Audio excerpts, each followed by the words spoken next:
They said the truth won't survive beside the lies that maintain the decaying faces of display. Pill ill, y'all niggas better listen. I'm black pill ill, y'all niggas better listen. I'm black pill ill, y'all niggas better listen. I'm black pill ill, y'all niggas better listen. I'm black pill, I'm ill with this will. I'm black pill, I'm ill with this will. I'm black pill, I'm ill with this will. I'm black pill, I'm ill with this will. I'm black pill, I'm ill with this will. Well, this episode is, you know, very, very simple. But, I apologize for the late start. But, this episode is basically called Rest in Peace, Love. You know, I think there's a major issue going on, an issue that, most people are ignoring, and I just want to say that, you know, this is hold the truth hostage, where if the truth was so important, we wouldn't negotiate with lies. We would hold the truth hostage. And this episode is called R.I.P. Love. And just to let you know that this is the section to be very forthcoming. This the sexuality featured on this show is that of a straight man and a straight male perspective. And to continue on and speak further on it, give me 1 minute. You know, uh, because give me 1 second. 1 second, yeah. But basically, now the link you're looking at is looking at the link. The link is to 48 Laws of Dating. And 48 Laws of Dating is basically,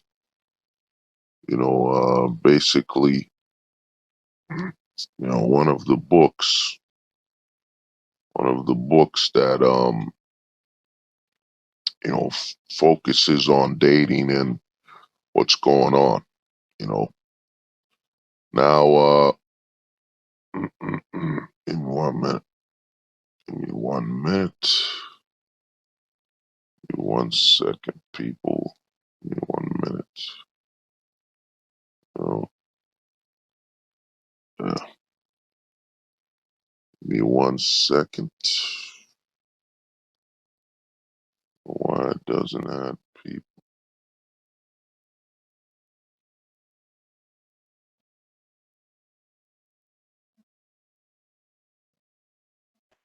Oh, Hello. oh man. Oh, Spec, what's good, man? Hey man, what's good? How you doing, bruh? Chilling, man. My bad for all the other shows, man. I just kept forgetting, and I had some things I was handling, But basically, man, what I wanted to do with this, we won't go too long, but I just wanted to discuss why, me personally, I think, man, the notion of love and the notion of love being a driving force of a long-term relationship is basically, man, 6 feet under, man.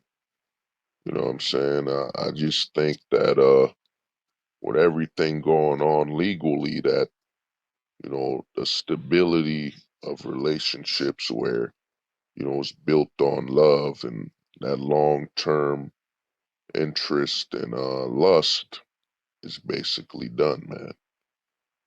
Before I go deeper, let me get your thoughts on that. You know, Um, yeah, I mean, I like the way that you put it there, man. That um, the love, but I say this. my opinion on the whole love thing is, I say for about a certain amount of several generations, I would say that love has just been exposed as, for more of what it is. It's pretty much more pragmatic. So I can see that, it's always somewhat been pragmatic for one of the genders. It's like women, they've always approached it from more of like a pragmatic standpoint, and men, a lot of the guys, a lot of the men, basically were the ones that, thought that the Disney stories and thought that that type of love, that lust, or that love in which you have, you're attracted to that person and you have that type of bond, that that there is ending. I think that that's ending. I think a lot of guys are waking up and are going to, also be pragmatic as well.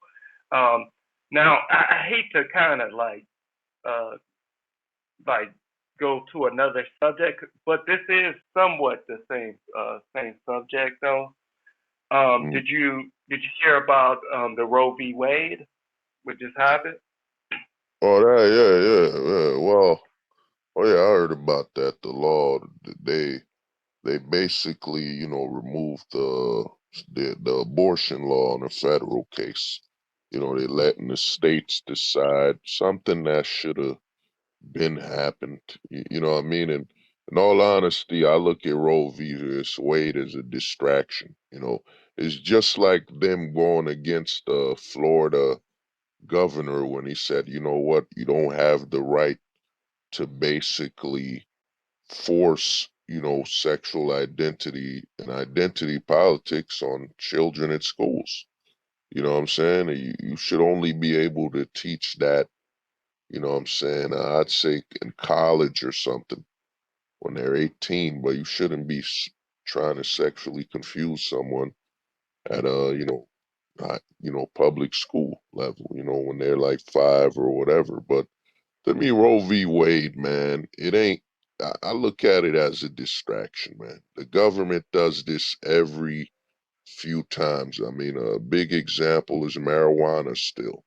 A lot of times the government made it federally, it's still illegal, but they're saying the states can, make it legal if they want. To me, Roe v. Wade is just a distraction so they can make it seem as though, the government is fighting something or giving you rights or some crap, man. It's just a joke the way I look at the whole Roe v. Wade thing. And I don't know if you saw it. One of my brothers was watching something where they were showing women being driven from one state to another for an abortion, whatever. You know what I mean? And they made it sound like, oh my God, if they, it's not fair. They don't get an abortion rights.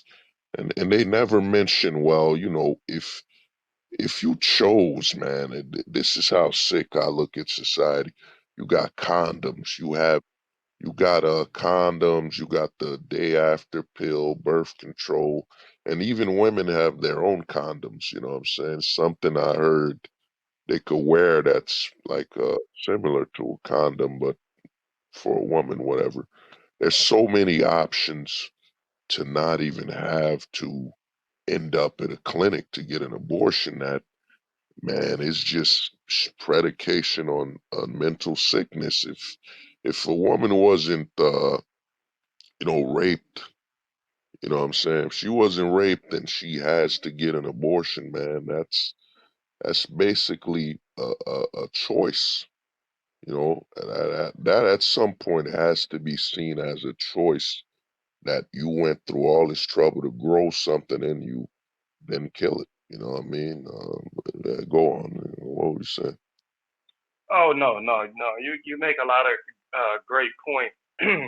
But you had women, especially in the black community, that was using abortion as like birth control. So basically, they would have multiple, two to eight abortions. You had women that were doing that. It was never meant for that.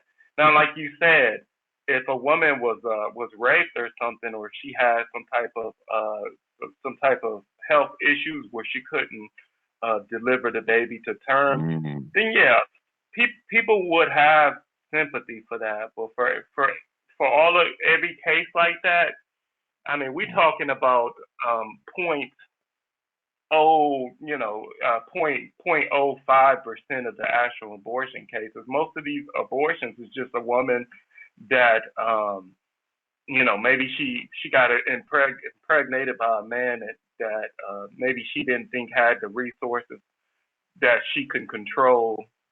He didn't have the resources, or he didn't have the genetic material that she wanted, and that's Oh, all it is. But when it comes to women, man, it's like they're used to getting as far as legally, and I understand why, because physically, when it comes to physical, they're not, them and the man is two complete different entities. Even though we live in the same planet, it's like we're so different. Like they're so much weaker physically than what we are. So what they try to do is they try to even the odds, or even the score by these insane draconian laws. But what I want to see next is I want to see no fault divorce, man. I want to see no fault divorce get. I want to see that go away. I want to at least see conservatives stay, since the conservatives are the ones that started it with Ronald Reagan and Nixon. I want to see conservatives do the right thing. Look at oh, these no fault laws and make sure that you get them out. You get them out of here. But yeah, I would say, kind of like you said, it's not like it's illegal. All the woman has to do is go oh, from, let's say, for example, I live in Texas, right? Let's say right, I'm not sure how Louisiana is going to rule. But let's say that right, Louisiana or Oklahoma. I think Oklahoma is going to make abortions illegal because it's conservative. But let's say that Louisiana is a place where a woman can do it. I mean, it only takes like 2 hours to get to Louisiana. It's not that tough of a It's not that tough of a situation. But they got to make it where our taxpayer money isn't going to this shit, man. There's no way that men should be paying, because most of the net taxpayers are men, but there's no reason that men should be paying for a woman to be able to get those type of procedures. It's already enough that we're paying for birth control and shit like that. A lot of guys oh, paying for birth control and aren't even getting the adequate amount of sex that they should be getting. I'm not saying that men should be entitled to sex, but at the same oh. damn time, I mean, it is healthy to be able to get it out, man. Well, I mean, the to me, you mentioned something, man, and I'd say two things, before I go back to the subject, and this is a part of it. I'd say lust and love. The way I look at what's going on, and the biggest thing you said is, if she got to get an abortion due to health issues, like she's pregnant, and the doctor basically said, if you deliver this baby, even if you try to have a C-section, you'll die. You know what I'm saying? Or your body won't allow you to do it. You know what I'm saying? So it makes sense that the doctor would suggest an abortion earlier or whatever. The problem you have with abortion and what's going on is that a lot of, you know, it's the fact that a person's waiting. To me, by the time a woman seeks out an abortion, man, even, it already shows you the sign that that person was never seeking responsibility for the life growing inside of them. Because if you gotta go through an abortion just because you didn't like the father, and because one thing I look at is a lot of people tend to, blame the man at what's happening, but the door the person that opens the door to sexual activity is the woman. Because of the way the laws are in America, you know what I'm saying? Everything starts sexually with the woman's choice. You know what I'm saying? And if she gets pregnant, that's her choice. You know, and the fact that an abortion, you know, months later while something's developing in you, and there's a day after pill, there's the birth control pill, there's even a female version of a condom that she has to get an abortion. It shows a lack of responsibility. And then it shows how much this society is basically teaching women that achievement is an abortion. You know what I'm saying? Her doing an abortion or taking that act is actually a sign of strength and femininity and womanhood. I mean, it just shows you the sickness. I remember I watched a YouTuber.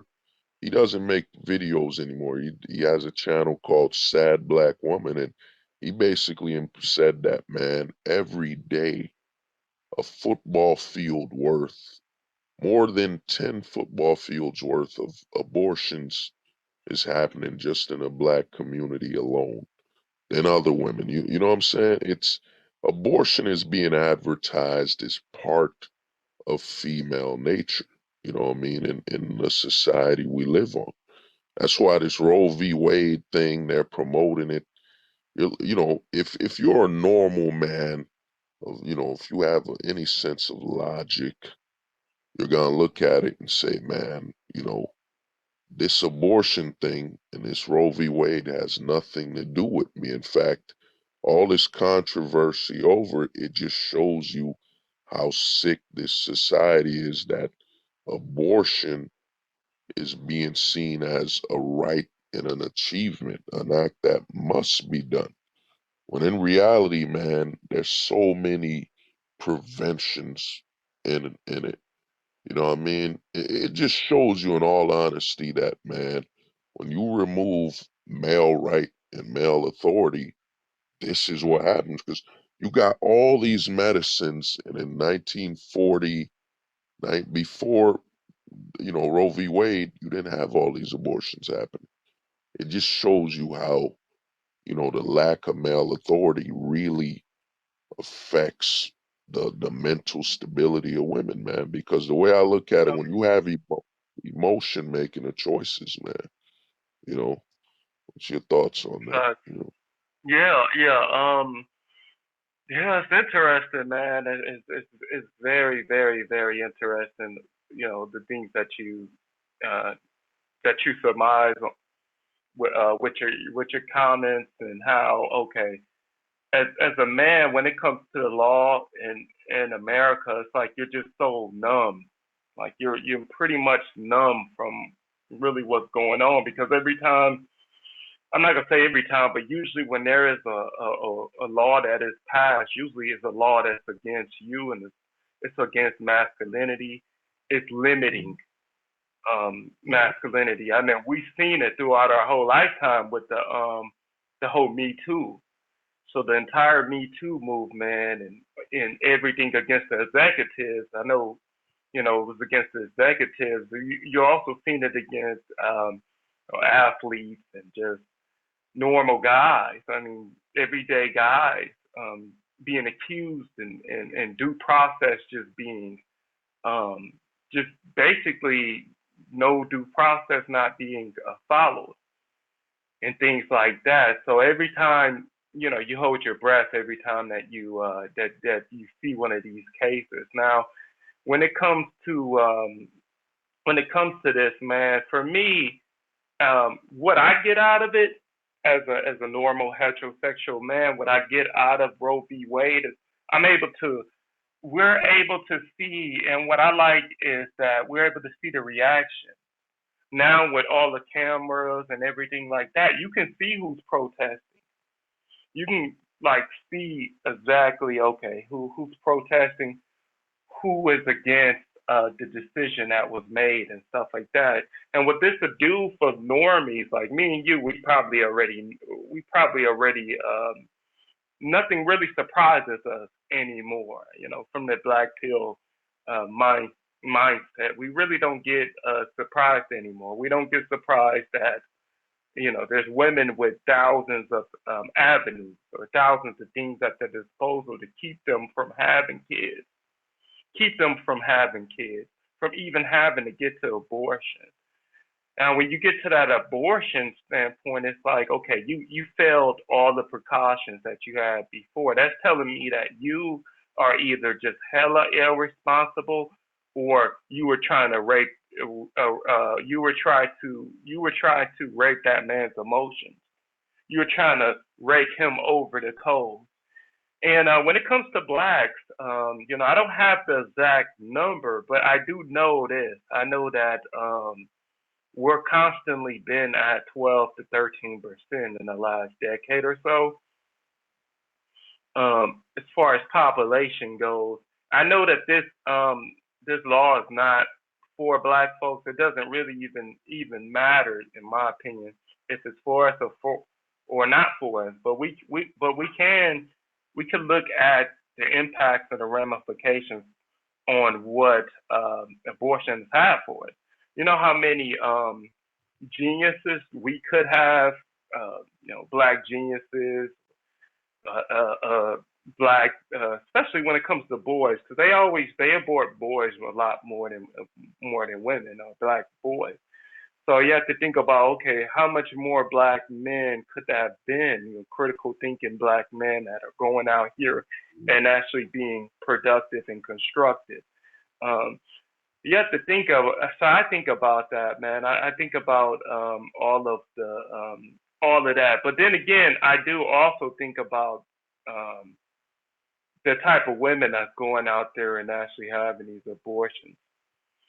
And I'd be remiss if I don't mention this. How many of these women actually, let's say that a boy is brought up, a black boy is brought up in these neighborhoods or in with this woman who has total disregard for the seed.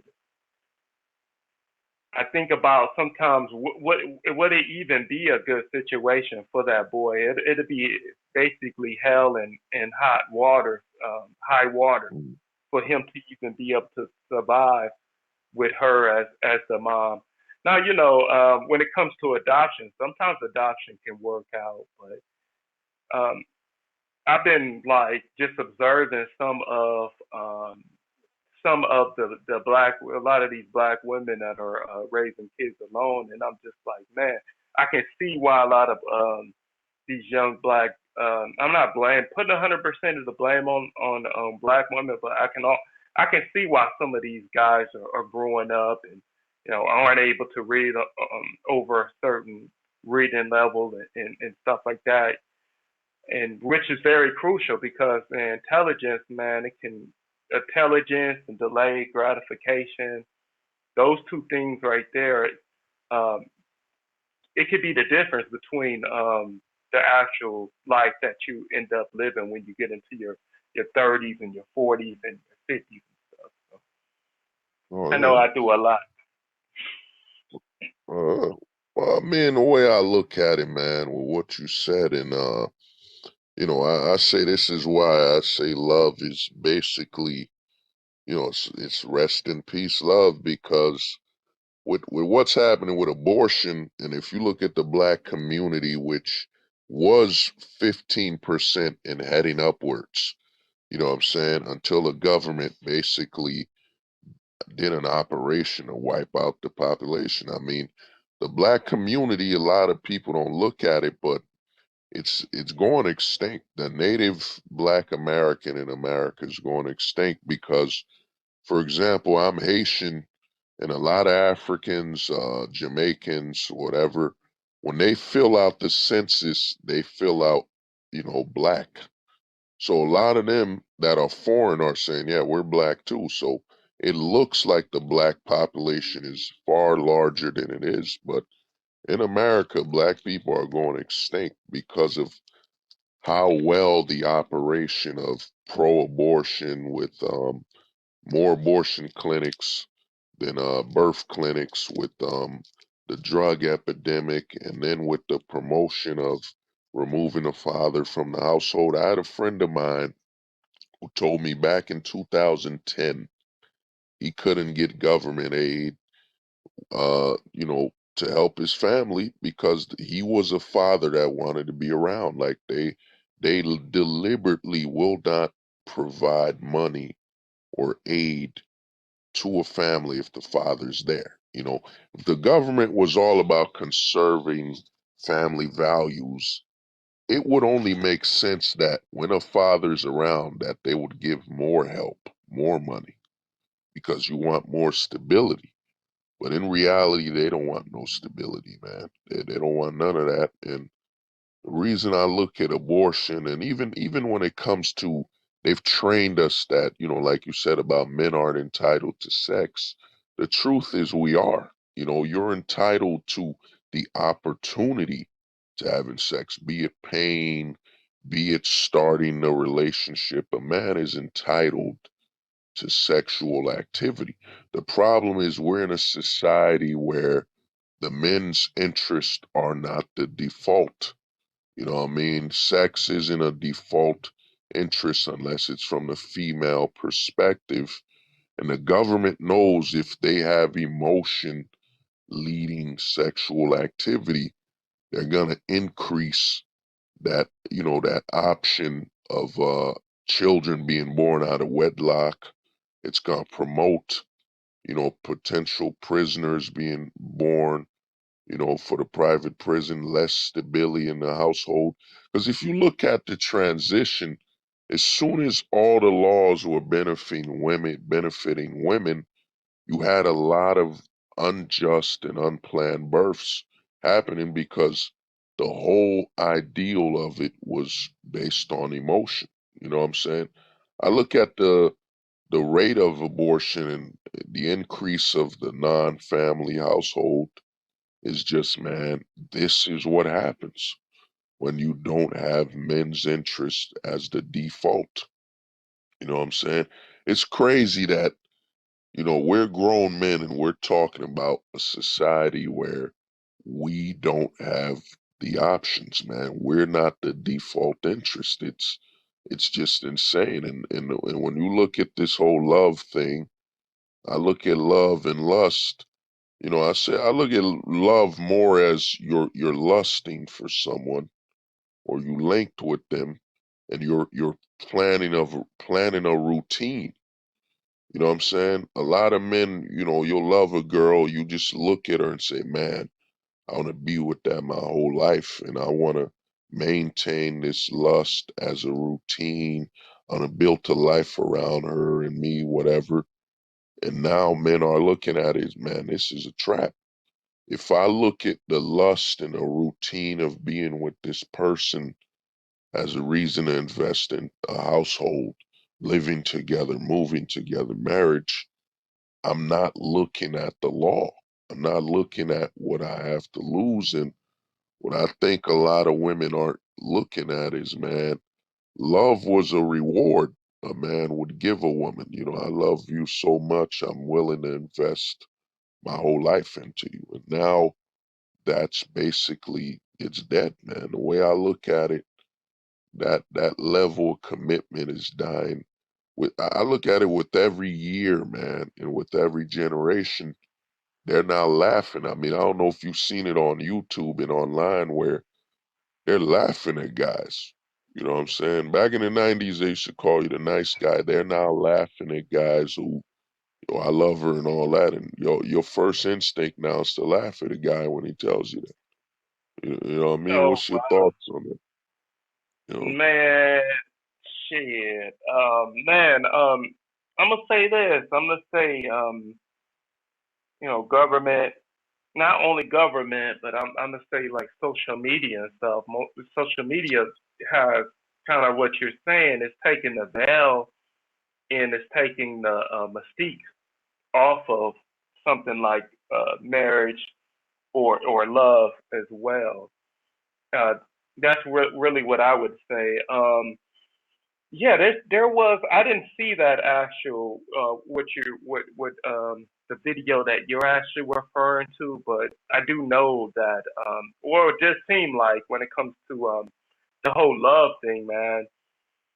Um, like I said, it's mostly it's so love. I see it as like loyalty and sacrifice. Okay, you have you're going to be loyal, you're going to sacrifice, but you're going to protect hell or high water. You're going to protect her and the family. So basically, that's what I see love as. I don't really Mm. see it as the whole lust thing, but in the mainstream media, it's always been the lust thing. It's always been okay. She look good. She got this fat ass booty, and she letting me hit. She letting me hit whenever the fuck I want to. Now I done fell in lust with this bitch, even though Mm. you didn't really go into it and see okay, does this girl have, does she embody wifely qualities? Does she have those wifely qualities? And that's something we've kind of moved away from, man. And it could be because of just the lack of access to those type of women. By the way, I mean, shit, most of these women, man, you meet them. I mean, look at how they're dressed and their approach to you too. Kind of how what you just said.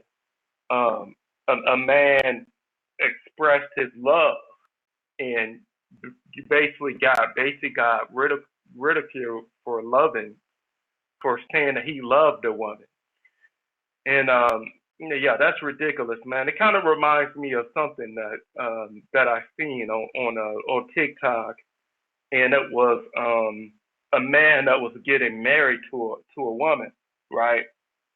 So young man, I'm gonna say in his early 20s, getting married to a woman in her only early 20s. He's grabbing the ring. He put his head down to grab the ring, and this woman, I swear, she is basically doing all of these nonverbals that, and she looks like she's just like, I got his ass. Like basically what she's saying is, I got him. He's a sucker, and I got him.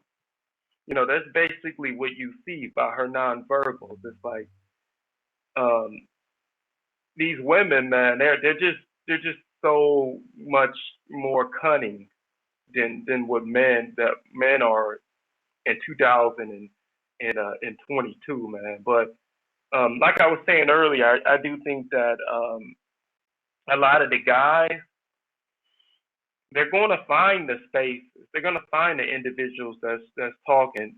They're also going to be able to observe women's actions, and they're going to adapt. They're going to adapt accordingly. And when they do adapt, that's going to be a code. And I don't really like to say, oh, somebody's going to pay for this, one gender or another gender. I'm just going to say there's going to be some adaptation that's going to be done. That is the words that I'm going to use. So they're going to end up adapting to the whole situation. But as far as what you were talking about, as far as like the whole love thing goes, man, I just um, yeah, love, man, it's gone, man. It's gone. That's all I can say. Well, I mean, one thing you brought up, man, and when it comes to the lust and choosing is, I think we got to look at the source. The root is that since there's so many less families intact, less family leadership. I mean, even when a man's married now, majority of men married tend to be the wife's assistant. You know what I'm saying? So there's, where the mom will just say, yeah, if she, I know she's 16, but she could date a boy and all that. But if you look at what's going on, the average man, over 80% clip of single motherhood, over 60% in non-urban communities. So what you have happening is, man, how do you choose a woman with motherly instincts and that was, motherly and fit to be a wife when the majority of them are coming from a broken household? You know what I'm saying? The interaction and expectation of, man, her normality is being with a family. I mean, think about it. Most women being raised now don't even have access to a mom and a father. You know what I'm saying?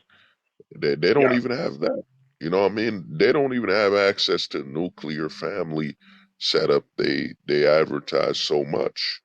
And then you have none of them even have the extended family. So the way I look at it, man, in a lot of boys being raised around not even having a mom and father together, and the way I've come to learn it is that normal as in normal in what it should be for a whole household is different than a person's personal normal. Like, you know how they do this whole speech about speak your truth.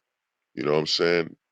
That Oh a yeah. person, just because you grew up in a household where you don't have a father and a mother or whatever, you don't have both, you have one of them, doesn't mean it's how it's supposed to be. And when the majority of women coming from a broken household, man, this is what most boys have to choose from and most men. So their Oh yeah. relationship, even if you think about it, man, think about high school where the relationship starts off where that boy is dating a girl where, dude, she's not even in a household where she has both parents. You know what I mean? And that's the norm.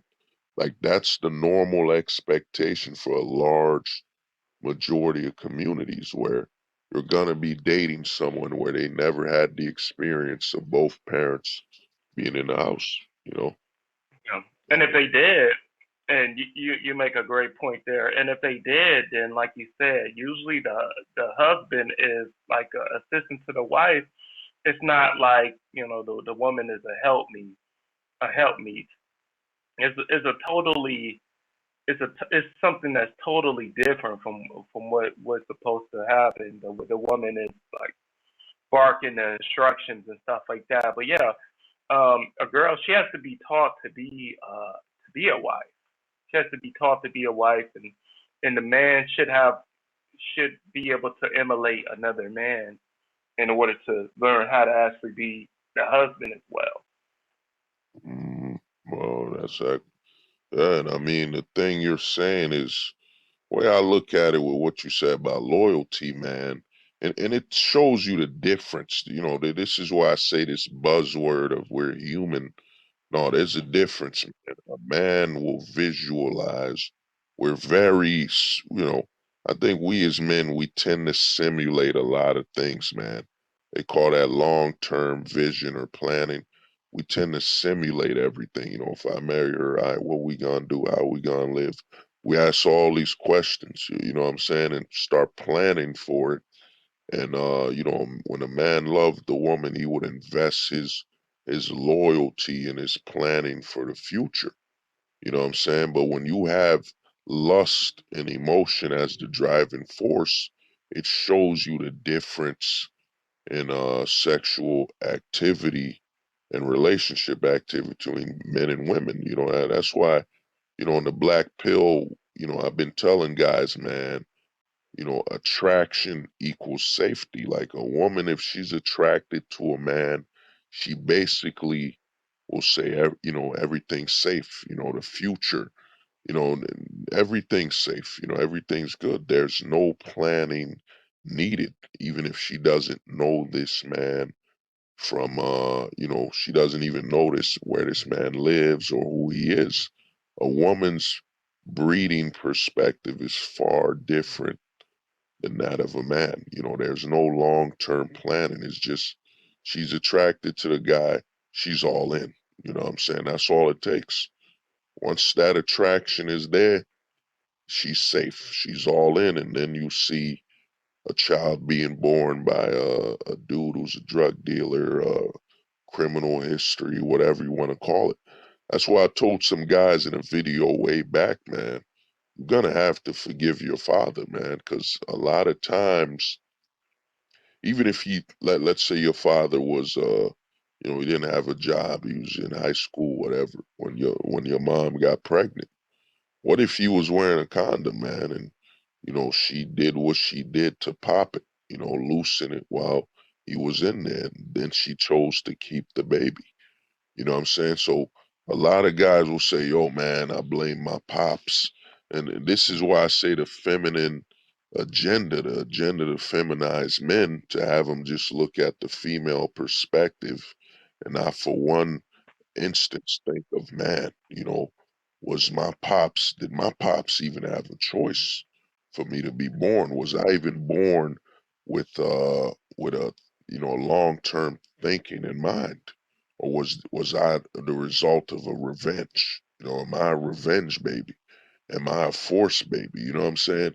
So we Oh yeah. tend to endure and put a lot of hatred on our father, the seed, the provider of the seed, instead of thinking, man, where did the emotion of my mom lead to? Was that the lead factor in my birth? You know what I'm saying?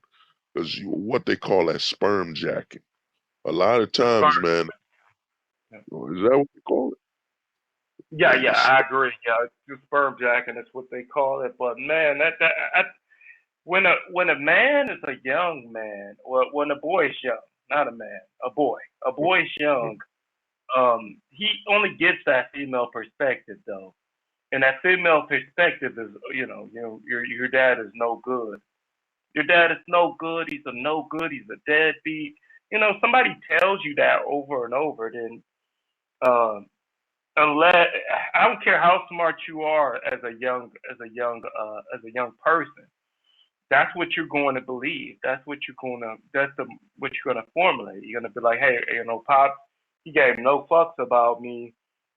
Um, he doesn't give a damn. And I see my mom every day, and you appreciate your mom and stuff like that. But the truth is, as you get older, especially as a man, when you become a man, you start realizing a lot of things. You do metacognition, which basically is the process of just looking at things that happen in your life and actually looking at what happened and asking yourself why and stuff like that, which is a good thing, a healthy thing to do. But when I go back and I'm like, hey, my pops, he had nothing to do with me being conceived. That was mom's. Mom's either she didn't. You don't know if she didn't take the pill. You don't know if she wrapped her legs around him while they was having sex. Mm, And that's one thing a lot of women that do, man. And that's why I don't really go in raw. I don't go in raw like that, because you go in raw and yeah, she put those legs around you like biscripts. Good luck trying to get them motherfuckers off. And who knows, that maybe they had a communication. Hey, we're not going to have the kid yet. We're going to wait until, because men, like you said kind of earlier, men have that long term focus. Women have that more short term focus. I know I'm talking in generalities, but women yeah, have a short term focus because they got to strike while the iron's hot. A man, there it is. Go he on.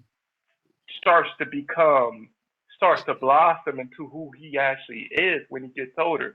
It takes a while, and that's why I try to preach to guys, and I try to preach to guys, take your time when it comes to conceiving with these women, because you don't know who you are yet. You fuck around and let her convince you to have a baby, because we know it's her ideal. It's always her ideal, and you think that's gonna make that relationship better, but all it's gonna do is it's gonna make that relationship worse, because she got what she wanted from you. She wanted that baby because that baby gave her security in the eyes of the government. So now she Uh, got you paying. And that's what I see happening over and over and over, man. So yeah, you can keep going. You well, just brought up something that made me think a little bit. So. I mean, even the security thing, I look at it as, man, that's one thing that I think we're overlooking. You got this, especially in the manosphere, where we think security's a reason. No, it's the society. They're literally growing up at a point of the default form of leadership is emotional and destruction over routine. Like I was talking to a chick. I was at Staples, and she said, "Well, what is love? You know what I'm saying? What is love?" And she said basically, "What is trust?" And I told her, "Trust is routine. You know, we men work on routine, and we live in a society that's completely against it. Like the way they say, well, everybody has the same household in the suburbs. It's boring, it's the same routine, but that's how us men work. That's like, the sign that you've succeeded is that me and you, I meet up with you, Spec. I see your family. I'm like, oh man, Spec's got a routine. You know what I'm saying? He knows exactly when his wife, his family comes home, so he can actually plan everything. And if you look at society, we're growing up in a scenario where they demonize routine. Oh man, even a high school sweetheart where they'll tell a woman, oh, you married the man that you went to high school with, that was your high school sweetheart. Aren't you missing out? Aren't you missing out on something fresh, something you never been with? Everything promotes an anti-routine. And I told a woman that trust for a man is and loyalty is built on routine. It's about knowing what someone will do and how they will treat you for, without, for long term. You know what I'm saying? Respect is given, but trust is earned, man. That's why I look at the word respect. You know what I'm saying? You'll even respect the thought. You'll be like, you're still a person. I'm going to respect you in your space, But trust, that's something that's earned, man. And the way I look at it, we're in an anti-trust society. We're in a lust-first society. And I don't even think the women, I used to think about like, oh, they know they have the advantage. No, I look at it as now they're in a system where, man, it's already assumed that their lust will be the leading factor in the relationship. Like, I had a few homies out, football players, and he said, yo, man, I used to go and, like you were saying, he going raw with his girl. You know what I'm saying? He said, I trusted her and all this stuff. When in reality, man, her emotions are the leader by default. So if she out of nowhere wants to have a child, she can do it, whether they have a condom or not. You know what I mean? I had some homies, man. He said I wore a condom and I would trust my girl. I just throw it in the garbage. And next thing you knew, man, a couple months later, she said I'm pregnant. You know what I mean? We're in a system where the women are raised by default that their emotions lead the relationship. So to me, man, I don't even think they even know their legal power anymore. It's just you're raised in it. You know what I'm saying? It's kind of like that Bane quote, you know what I'm saying? You know what he said to Batman, where he said, I was raised in the darkness. I was molded by it. Well, women are raised in a state where they're the default leader, in sexual activity. So they don't even need to know what's going on, man. And and like you said, and I think a big lie that's being pushed is that we men are more sexually, we're hornier and we're more in need of sexual activity when a woman's hormones are screaming, when she reaches that point of being able to have children, her hormones are just screaming. Let's say for safety reasons, she's 18. You know what I'm saying? Her youth, she's ready to have a child. Her whole body is just screaming, I'm ready, I'm prepared, I'm mature, I'm ready to give birth. You know what I'm saying? So let's do it. You know what I'm saying? From a hormonal perspective and her body being prepared to just have a child. You know what I'm saying? Like, what are your thoughts on that? Her body literally develops and matures sooner to have a child. And we have this society pushing that we men are more horny and more sexually inclined when a woman, man, there's a certain time limit, let's say 18 to her 20s, that her body's just screaming, we could have a kid, let's do it. You know what I'm saying? I'm starting to think that the narrative of, women that want to have babies later, what they call it when they say she has a baby fever or something. Well, is that what they call it? Yeah, yeah, they call it like I would say that rabies, baby fever, Uh, or baby rabies. uh, Like she I just think, really man. wants to have a kid at that time. But yeah, that's when they get older. Most of the time, that's like a woman that she never had a kid. She prioritized her career, or maybe she had issues with her eggs, and she sees only one. She's got to hit a buzzer beater, is what I say. She got to hit Oh that. yeah, But I have Mary. yeah. Uh, but I think that's a lie, man, because you gotta look at that narrative and say, I look at the whole baby rabies thing, and a woman trying to have a baby later is when she knows the time limit's running out. But because that ideal, it doesn't make sense when you look at, I was about to, what is it? I was at a bar once, man, dancing with this chick, and she was trying to pull it out right at the bar. You know what I'm saying? I think Oh, the narrative that women want to have kids later, baby rabies, I think it's a lie because if you look at most women when they're young, they want to do it raw anyway. You know what I'm saying? A lot of homies tell me they want to use the condom, but it tends to be the woman that pushes just going raw, going natural. You know what I'm saying? I think the whole baby rabies thing is when a woman knows her time is running out. But I think women naturally, because look at it. I mean, you've had intercourse with women. I had it where a woman told me, "Yeah, take off the condom.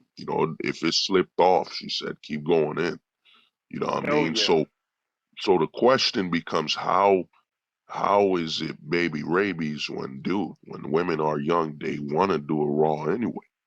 So, you know what I'm saying? So, wouldn't this whole baby rabies narrative that only older women want to have children and want to do it raw, I think it's a narrative to kind of say that women, as they get older, are more inclined to wanting children, when in reality, dude, the younger the woman is, she's ready, because I know you've been pushed to, yeah, just, Spec, she telling you, yeah, no condoms Oh needed, yeah. just go And raw. junior, I'd say senior, well, high school, yeah, high school.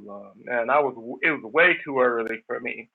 And Uh, it was a chick that I wasn't even in a relationship with. We were just, having intercourse and stuff like that. But she had a bad reputation, so of course I didn't want to have any kids with her. But she pushed me so much. She was like, "Hey, I'm trying to have a baby. I want to have a baby." But yeah, I would say yeah, that may be a little bit overblown with their pushing. Um, I believe they're talking more so toward the woman that goes to college, and she spends most of her time in college, and then she ends up having babies at a later age. But I would like to say I do see that there is a difference. A woman can be very, very, very sexual, and never even have conceived any kids. So I do want to bring that up. Like, a woman can be very sexual. uh, She could be a fucking slut, and something could be whether she could be on top of the birth control. She could be taking what is it, the day after pill, or she could just be straight up swallowing. You never know with some of these hoes.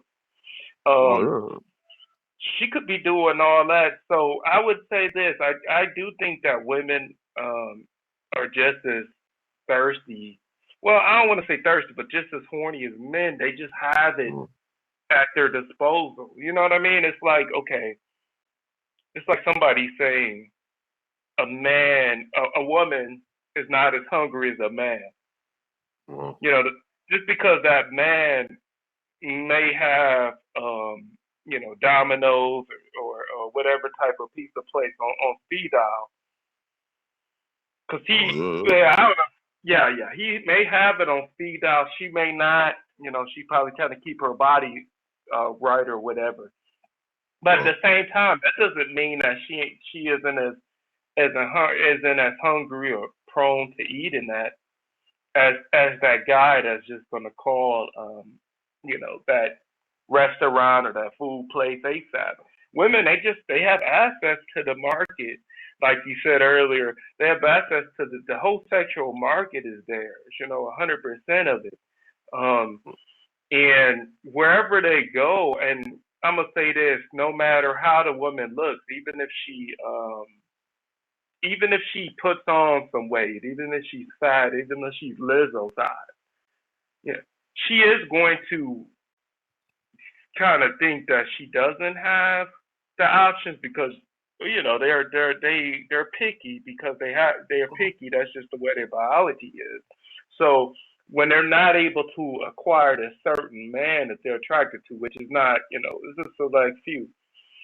Like when they're not able to the man that they're attracted to or the man that they think is masculine, if they're not able to get that same man, then they're going to no, they gonna feel some type of way. But at the same time, she's got so many damn dicks in her phone that of course, people are gonna say, okay, she's not as horny because she's not acting out. She's not acting out thirsty, usually. But that's because she's not around those type of guys that make her that way.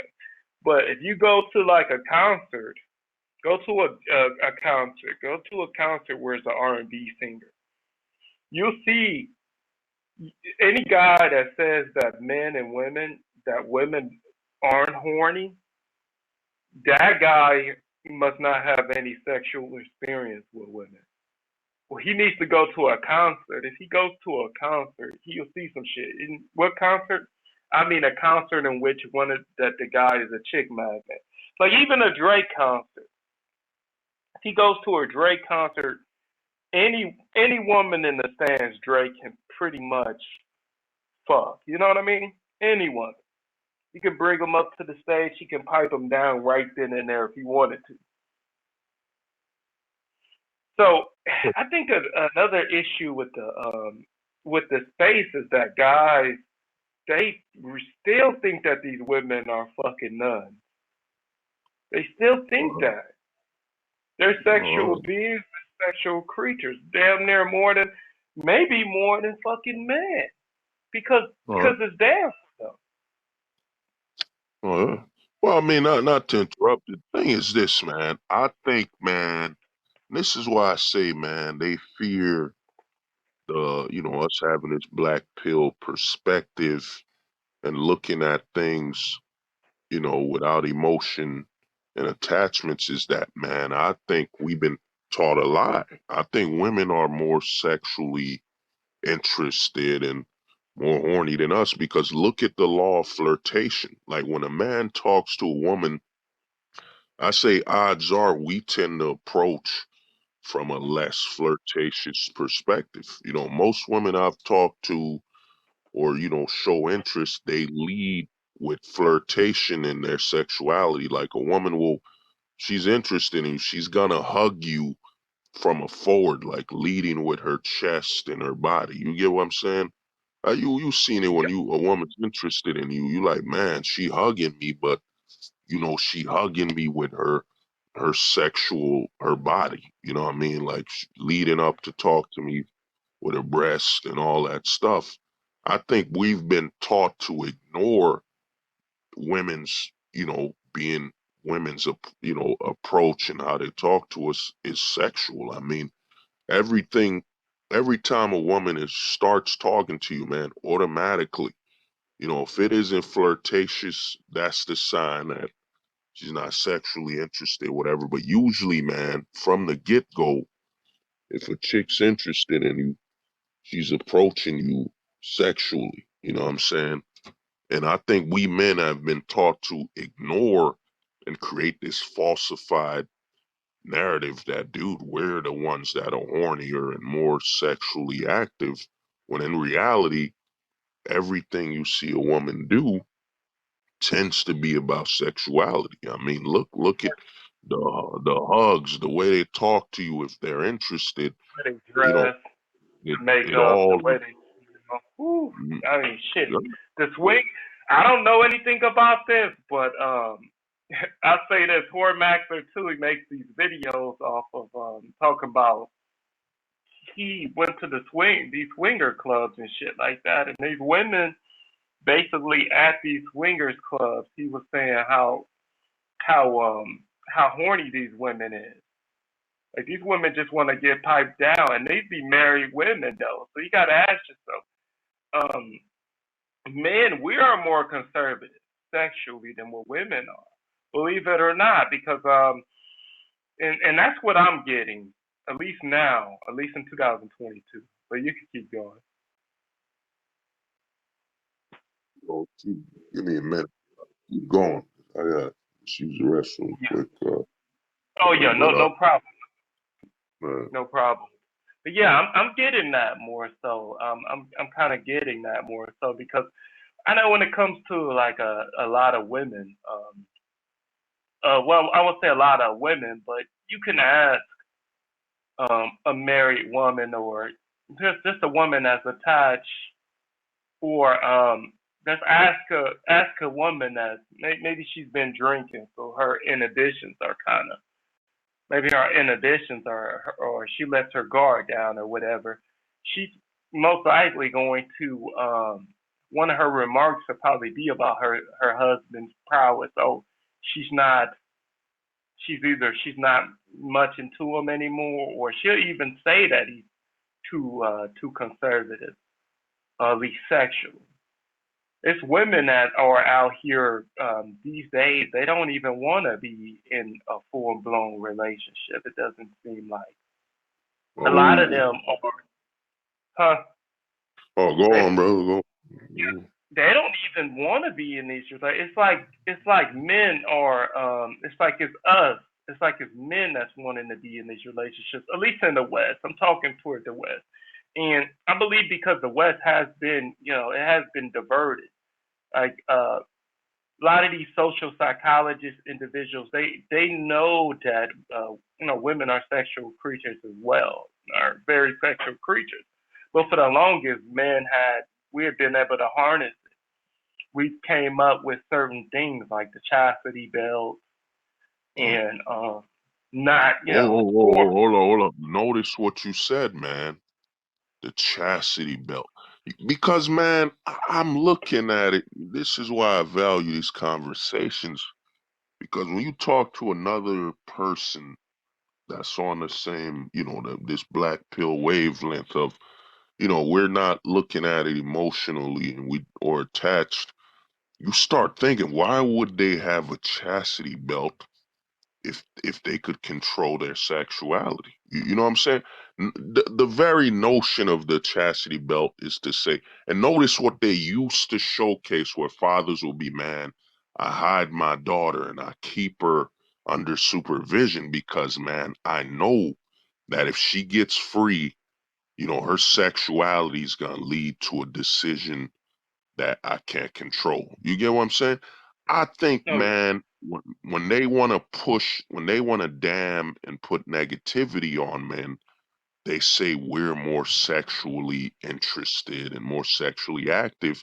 But if you think about it, the person that needs to be sexually active for their own safety and their protection is a woman. I mean, women lead with their sexuality to obtain protection and resources from men. So how could we be more sexually, you know, more sexually active? You know what I mean? When the women are the ones that lead with their sexuality. I mean, there are some women where I'm like, man, you could tell, where you've seen it where and I think sometimes because of the way the society is, we've been trained to look at women that are lusty and sexual as every one of them is a whore. When in reality, man, when a woman knows the power of her sexuality, man, she's gonna lead with it, man. You know what I'm saying? Even in the 90s when it was more conservative than,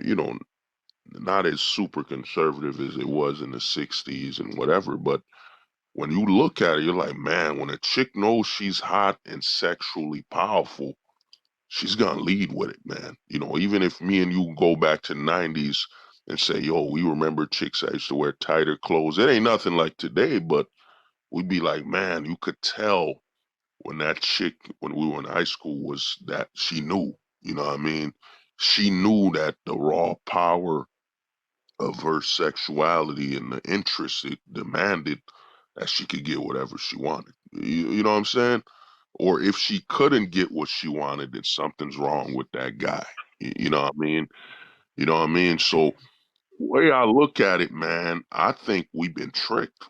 We've been tricked into thinking we as men are more sexually active when in reality, growing up as a man, you know there's challenges you got to overcome and a certain level of respect. Like, by default, we men subconsciously don't want to impregnate a woman because we kind of think of, man, what would their family think? Like, it's built in us out of, I think, a level of fear subconsciously, like, yo, she might have a father or some family that might hurt us. You know what I'm saying? You can't just No, go around impregnating shit, somebody's fuck daughter. the father.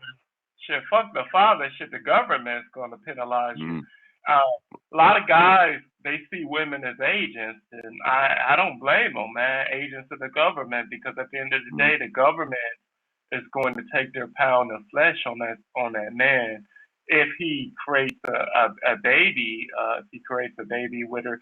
But it's like in society, men are damn near neutered, damn near. No, I won't say neutered. I think that's a strong term, but we have to tone because it is a civilized world and stuff like that. It's civilized, and men, we have a barbarian part of us. Like we can, I mean, if shit hit the fans tomorrow and we gotta fuck some shit up, we gonna fuck some shit up. I mean, we gonna go back to because we are animals at the end of the day. We are animals. So our whole life we've been told to tone these things down, like sexually, and a woman is being told not, not to, to interrupt you.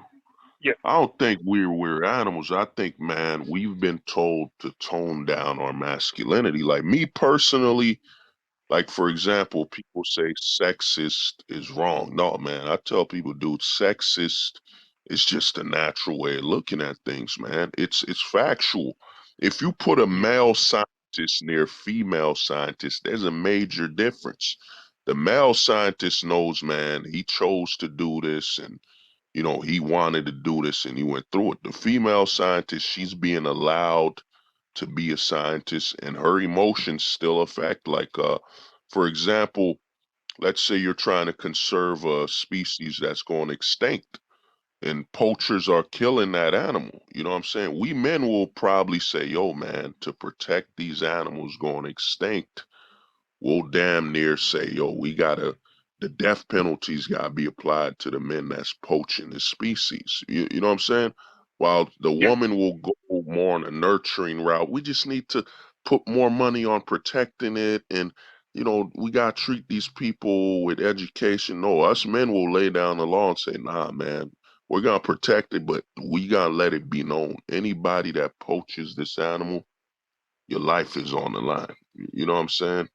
So yes, to me, we tend to approach things differently. You know what I'm saying?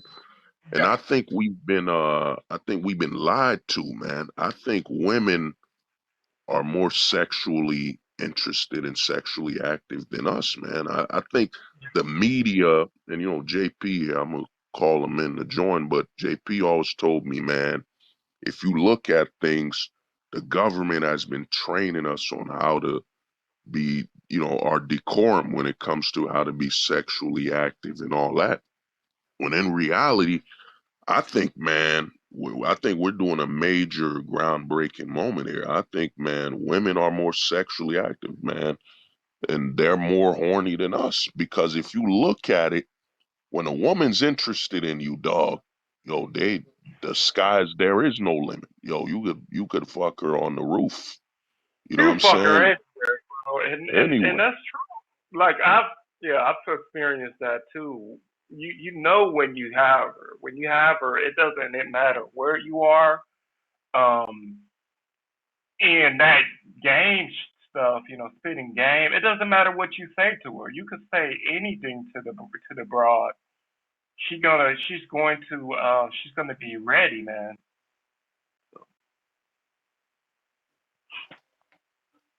So that's 100%, man. To me, I think we've been lied to, man. Where they try. I think it's to build up the male ego, where they say, "Yo, we're more horny, we're more sexually active, and want it more."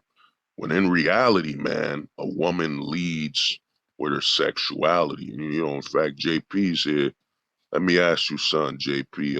What are your thoughts on, the sexuality when it comes to, men and women? You know what I mean? Me personally, I think the women are more horny than us, man. I think it's just been uh, a propaganda being pushed that to say we men want it more and we're more sexually active, when in reality, I think women lead with their sexuality. Everything they do has to do with their sexuality. I even think their survival is dictated by their sexuality. You know, what's your thoughts on that, JP? Uh, peace, everybody. What's going on? Like, my opinion. I think it's a good question. I don't think it's a good enough question. I mean, like, because I've been studying, I've been researching maths, and I've been observing, experiencing, experimenting, all that type of stuff, man. It's like, dude, like, you got to understand, people for the most part don't understand sexuality. Well, I mean, they don't understand like the deeper parts of it. You know what I'm saying? So, sex is just more than just the mechanical friction of genitalia, all that type of stuff. I mean, there's energies being exchanged and all that. I mean, there's uh thoughts and feelings being exchanged on a deeper level. I mean, it like I was told, it's not what you do, it's how you do something that matters the most, right?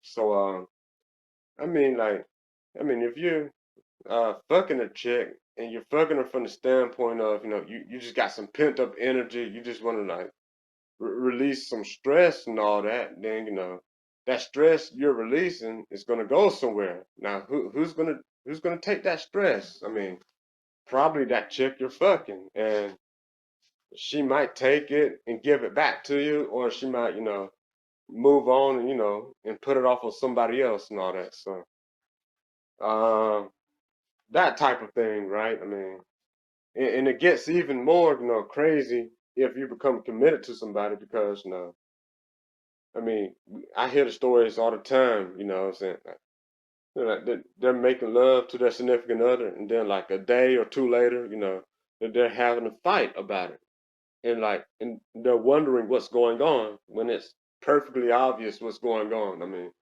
you got two people, that's dumping stress. They're coming together and putting off stress and tension energies off on each other, and then like, and in turn they're giving it back to each other and stuff like that. So like, you have to be mindful of like what energies you're in, like while you're fucking and all that. Uh, I mean, the level of sexual activity excluded and all that. I mean, it doesn't matter. I mean, like I said, to me, what you're saying, not to interrupt you, JP, way I look at it, when the men and women fight after sex, it's because of the lack of male authority. Usually when a man would have sex with a woman, I think when a man's in that position of authority and leadership, it would be seen as, it's a way he relieves stress and he pleasures her and they move on. To me, I think when that combative nature comes out is when she knows that, that man has no authority. You know what I'm saying? Her giving him sex, it doesn't do anything for her, as in it's not a role of submission. It's a role of her giving him a reward, or her giving him something she chose to give, or a position of power or power play. Like, you've seen it a lot online where these women are bragging about she'll decide when she gives him sex and all that. So it doesn't really help the woman. I think it actually irritates and creates aggression in women when they can't be submissive. You know what I'm saying? When they're not allowed to submit, you know what I'm saying? It creates a conflict. You know, like if we look at it from a lot of, like me, before you came on, me and Spec were talking about is you look at a lot of the black community, you know, or minority community where single motherhood rate is higher. You know what I'm saying? But the sexual activity is extremely high also. But the lack of being able to submit, like a lot of women in these communities know that they got the advantage, or even if they don't know, they've seen it. They've seen that her sexual activity is a source of power rather than submission that would lead to obtaining a resource or, you know what I'm saying, a man of quality or whatever. It's a power play, even though it has a lot of emotional trauma and destruction. You know what I'm saying? Because to me, sex, I look at it, if it was legally in a role where the men are by default leading, not the government in the middle, I think a lot of women, when they would have sexuality intercourse with a man, since they're in a point of submission, they'd be able to walk out of it and just be, all right, they're more calm. You know what I mean? But when you got a situation we're in, man, you know, what does a woman get from sex when she's given it as a position of authority rather than a position of submission? You know, like, what's your thoughts on that? You know, Women, for the most part, get like a lot of bad energies from like sexual intercourse. I mean, like they're not, excuse me, they're not really frigid, but it's like a lot of them, like they just have experiences of, getting like, bad energies. Like I said, it goes back to, thinking about what you're doing. I mean, you made the comment that, there's a lot of sexual activity in the black community and stuff like that, but the real question is like, what is the context of that sexual activity? I mean, it's just like, people that are like making a deliberate choice to, express, their love and affection to each other, or it's just like on some impulsive, hey, okay, this thing just came up in me at the moment. Let me just hit this chick up. Let me just, or the chick, let me hit this dude up. Hey, what you doing? Come over, it's like an impulsive, animalistic type of thing, or it's just more of a like mindful or humane type of situation. I mean, a lot of that affects it. I mean, only through sexual intercourse can like you psychologically be elevated or diminished and all that. Uh, I mean, you hear the stories. I mean, the guy has intercourse with the chick, and then like when he's done, then like the guy dumps her, and vice versa. Like the chick has intercourse with the dude, and then the chick dumps him, and things of that nature. I think a lot of that has a part to play in, especially like the dynamics and all that. I mean, like you're not exactly wrong. I mean, I don't mean to be long-winded, but but it's just a lot that goes into like sexual intercourse and all that. I mean, especially like at that point in time, and things from the past that have influenced the people before they came together has an influence on those two people at the moment too. I mean, it's so much. Excuse me for rambling, but it's a whole lot that's going on with like the whole well, sexual thing. well, you know, I'll let Spec touch on it. I'll, you know, reply to it, but you know, like, you know, what's your thoughts on that, Spec? That, you know, I think the lack of male authority is actually what's creating conflict when a woman has sex with a man because she can't play a role of submission. You know, sex for a woman has become a power play.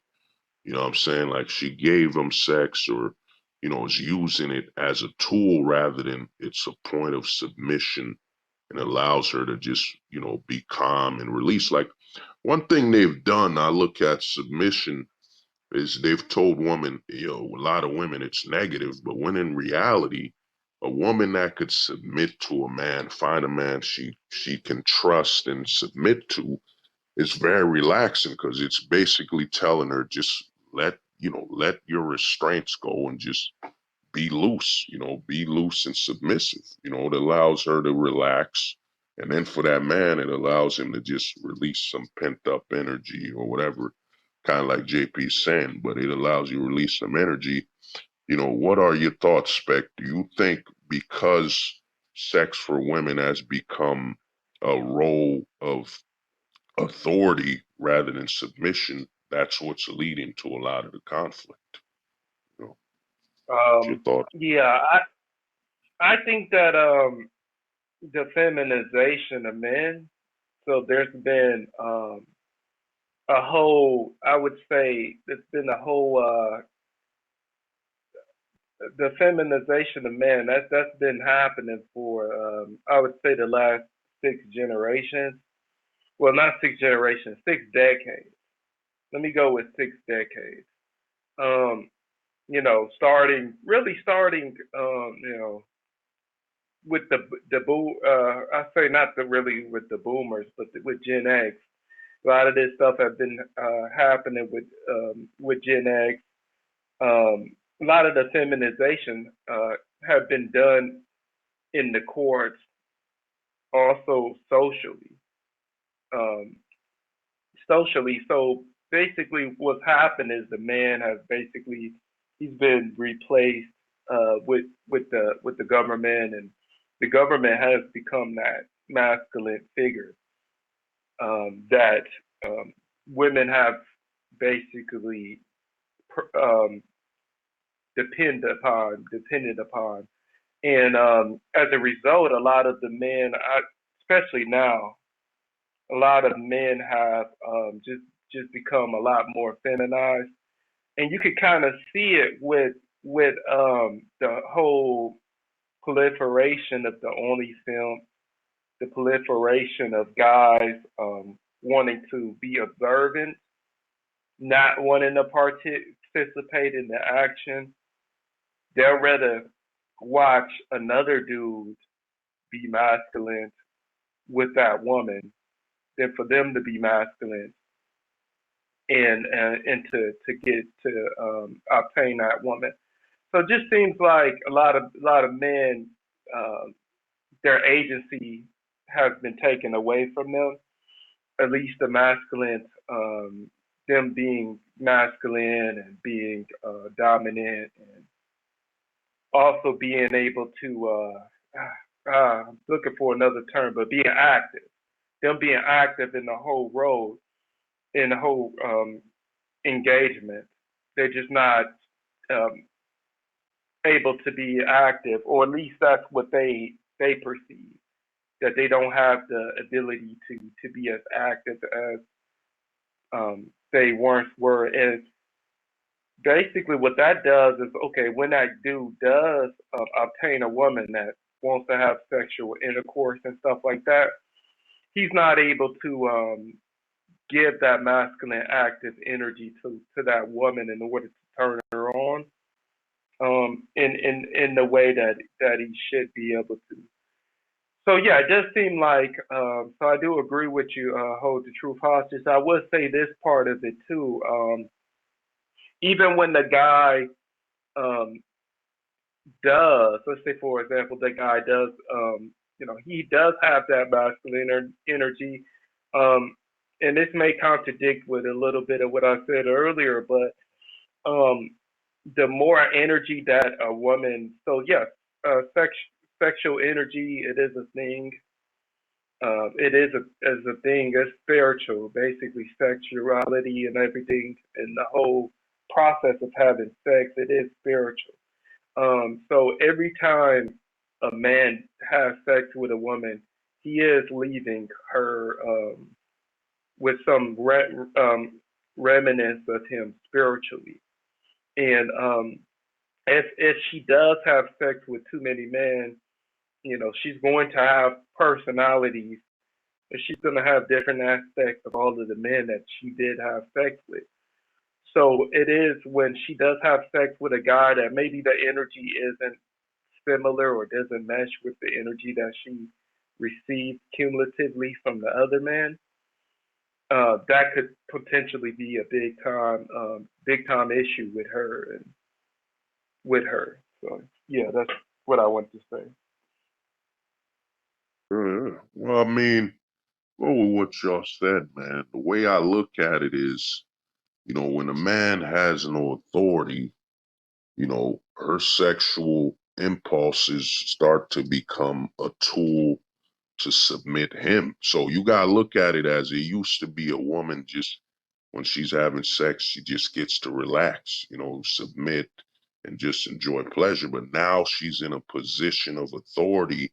And then you gotta understand that in the black pill, I've been telling guys is that attraction equals safety. So when a woman's attracted to a man, in her eyes, that man can do no wrong because she's basically her emotion and her need to just, she's so sexually attracted to him. And the fact that women are the ones that usually have experienced the stronger genetics. Because I think we get a false narrative of even in the black pill community, a lot of guys say, well, women are the roots. They're the ones who choose the stronger genetics. It's a major push all over the male manosphere and it's all over the internet in general. They say, oh, women choose the men based on their bodies. No, the strongest men would always get the most women. You get what I'm saying? They would be chosen by the strongest, most powerful, or most wealthy men. So the men really were the ones that decided the genetics that would push forward. You know what I'm saying? It wasn't the women that chose the genetics.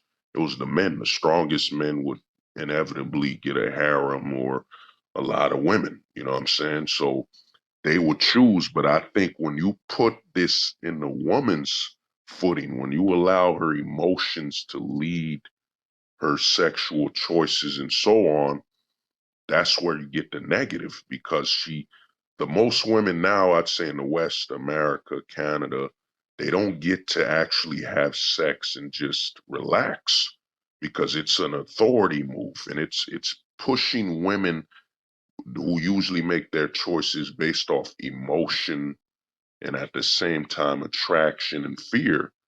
It's pushing them in a point where they're not comfortable with it. And I think that when women have sex with men now, because it's a position of authority rather than submission, they don't get to relax, man. So there's conflict after that sex because on one section, her mind, her body's like, she would normally do this as a submissive role. But on the other act with the laws and the way the government and everything's set up, she's being forced to have sex as though she's a man from a position of authority and leadership. And it's fucking up the way she enjoys it and it's having psychological damage. Like you've seen a lot of women where they say, well, she's going to have a revenge fuck or something, revenge sex on her man.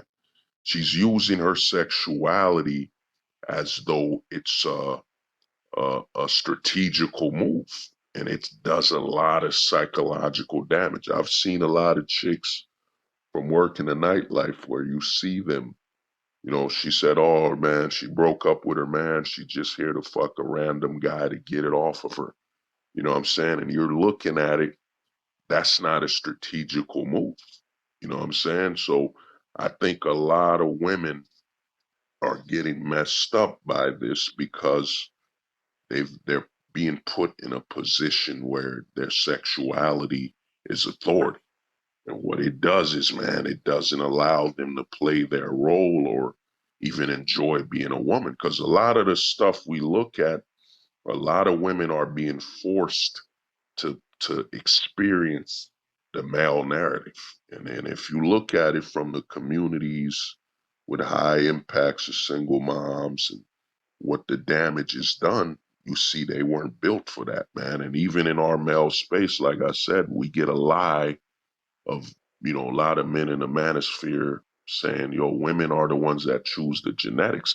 That's how far gone from male authority we are. That we are now subjecting it that, yo, women have always made all the choices, when in reality, they haven't. That's how so far gone with the propaganda we are. You know, what is your thoughts? I'll start off with you, JP. What are your thoughts on how propaganda has affected us when it comes to just understanding the history of male authority? You know what I'm saying?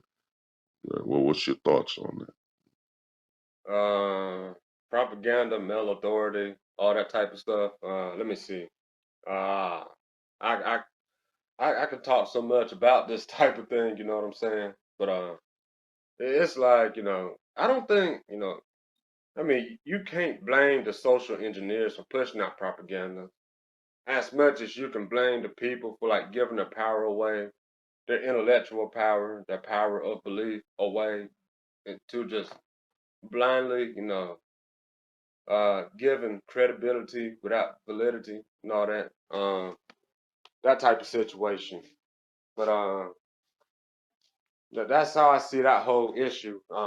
It's just, it's just a matter of, some people want to push an agenda on other people and all that. Now, why do they want to do this?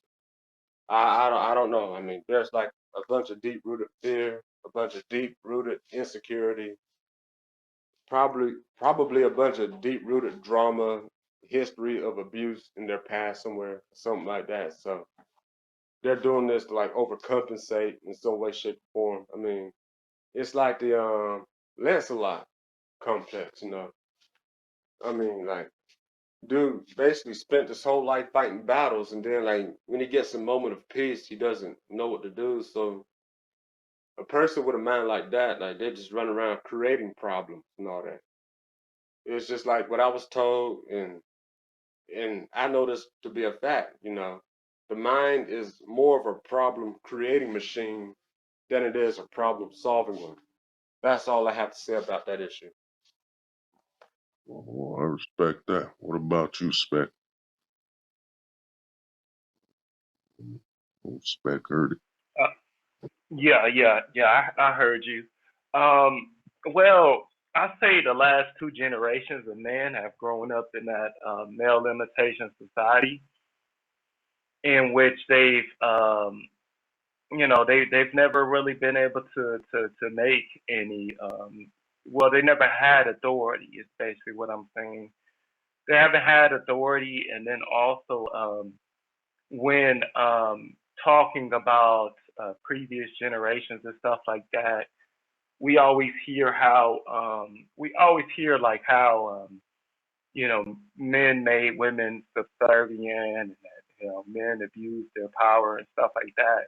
That's what we've been hearing. I mean, we've been hearing a lot of that propaganda, especially in the colleges. So through the colleges and through the actual mainstream media.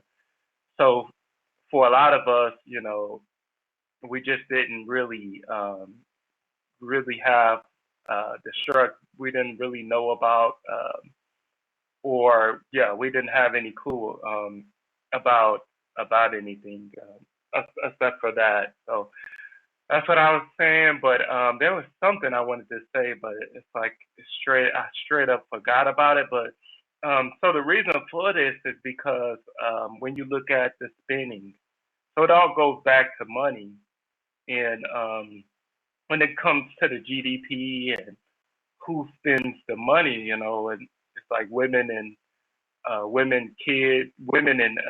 gay men as well. So women, so why is a lot of things being catered toward women and gay men is because they spend up to like 80% of the consumer purchases is from them. And when a man was in the household, when he was authority, was making decisions, he would be able to rein in that spending. And the corporations, at the end of the day, what are they going to do? They're going to maximize their bottom line so that they can return more to the shareholders. So those are that is the reason for all of that propaganda. So the propaganda is just being done in order to be able to maximize everything. And then also, like I said before, a lot of the authority, like a lot of guys don't know like how it even is to be an authority. Now I will say this, from some of the guys that I've talked to that have been able to experience other cultures, and when they like talk to a woman from a different culture, they're like culture shocked. They're shocked at how the women are in those other cultures. They're shocked at how uh, those women are and how the gender roles are in the other societies in comparison to this one. They're so shocked that they don't even really know what to do in regards to it. And as far as authority, um, that's when they're able to reassume that authority mantle. But that's all I have to say. Oh yeah. Well, I mean, to me, you brought up a big thing. I think we men are so far removed from male authority that, man, we don't even understand it. You know, we're in a society as a man, especially with everything going on, man. You sometimes feel caged, like your manhood is caged you in society. You're not allowed to move as a true man. Like, Spec referenced it. I made a video way back. I think we live in a LMS, I mean, limited male society. We're limited in our manhood. There's so many things you're not allowed to do as a man. Like I brought up sexist, they've said being sexist is wrong, but in reality, it's correct. You know what I'm saying? A woman isn't stronger than us. You know what I'm saying? A woman isn't equal to us. You know what I'm saying? And they'll say that's sexist because they want you as a man to deny reality and the damage that does. Like, for example, this push on sexual equality, this fake false narrative. You know what I'm saying? If men and women were equal, you know what I'm saying, women would not be waiting for men to allow them to do something. Since we're on equal footing, we just be doing what we're doing. That's why, you know what I'm saying, men, when we play the sports with each other, you know what I'm saying, we know we're playing against the strongest, the fastest people, are equal. You know what I'm saying? If there was such a narrative as men and women being equal, there would not be any women waiting for a man to allow them to do anything. You know what I'm saying? And what's going on is in this male limitation society, you know what I'm saying? We live in, you as a man, you can't marry as many women as you want. You can't, be with as many women as you want. You're not allowed to reach your full potential as a man. I've seen a lot of guys where you're like, man, he has a wife. His wife sexes him every day he wants. He's actually an authority figure. Like he has absolute control. Why is he still, uneased, unhappy, or whatever? Why isn't he comfortable? Why is he still looking at other women? Because as a man, we each have our own, potential. JP here might be a 6-woman guy. You know what I'm saying? Spec might be a 3-woman guy. I might be a 20-woman guy. We all have our own limits as a man. And when you live in a society where polygamy is illegal, when you live in a society where marriage, the laws are against your authority, everything's against you reaching your capacity as a man, you start feeling caged, you know what I'm saying? And with all the propaganda happening, it's at the point where we're projecting all our male authority on women. Like you have men in online, men saying, yo, women were the ones who changed the laws. Even with what you Spec and JP said about the consumerism. Consumerism, I think it's a false narrative when they say women spend the most. I think it's false because if you look at it, the men create the majority of the money that's allows the consumerism to exist. Like if men aren't making money, what stores are going to be open in that community? We create the scenario where consumption can increase. Then we actually give the money to the women. They've done a research where a lot of times women spend their money and a man's money. So if the men didn't give the women the money, they wouldn't invest as much in consumption. You know what I'm saying?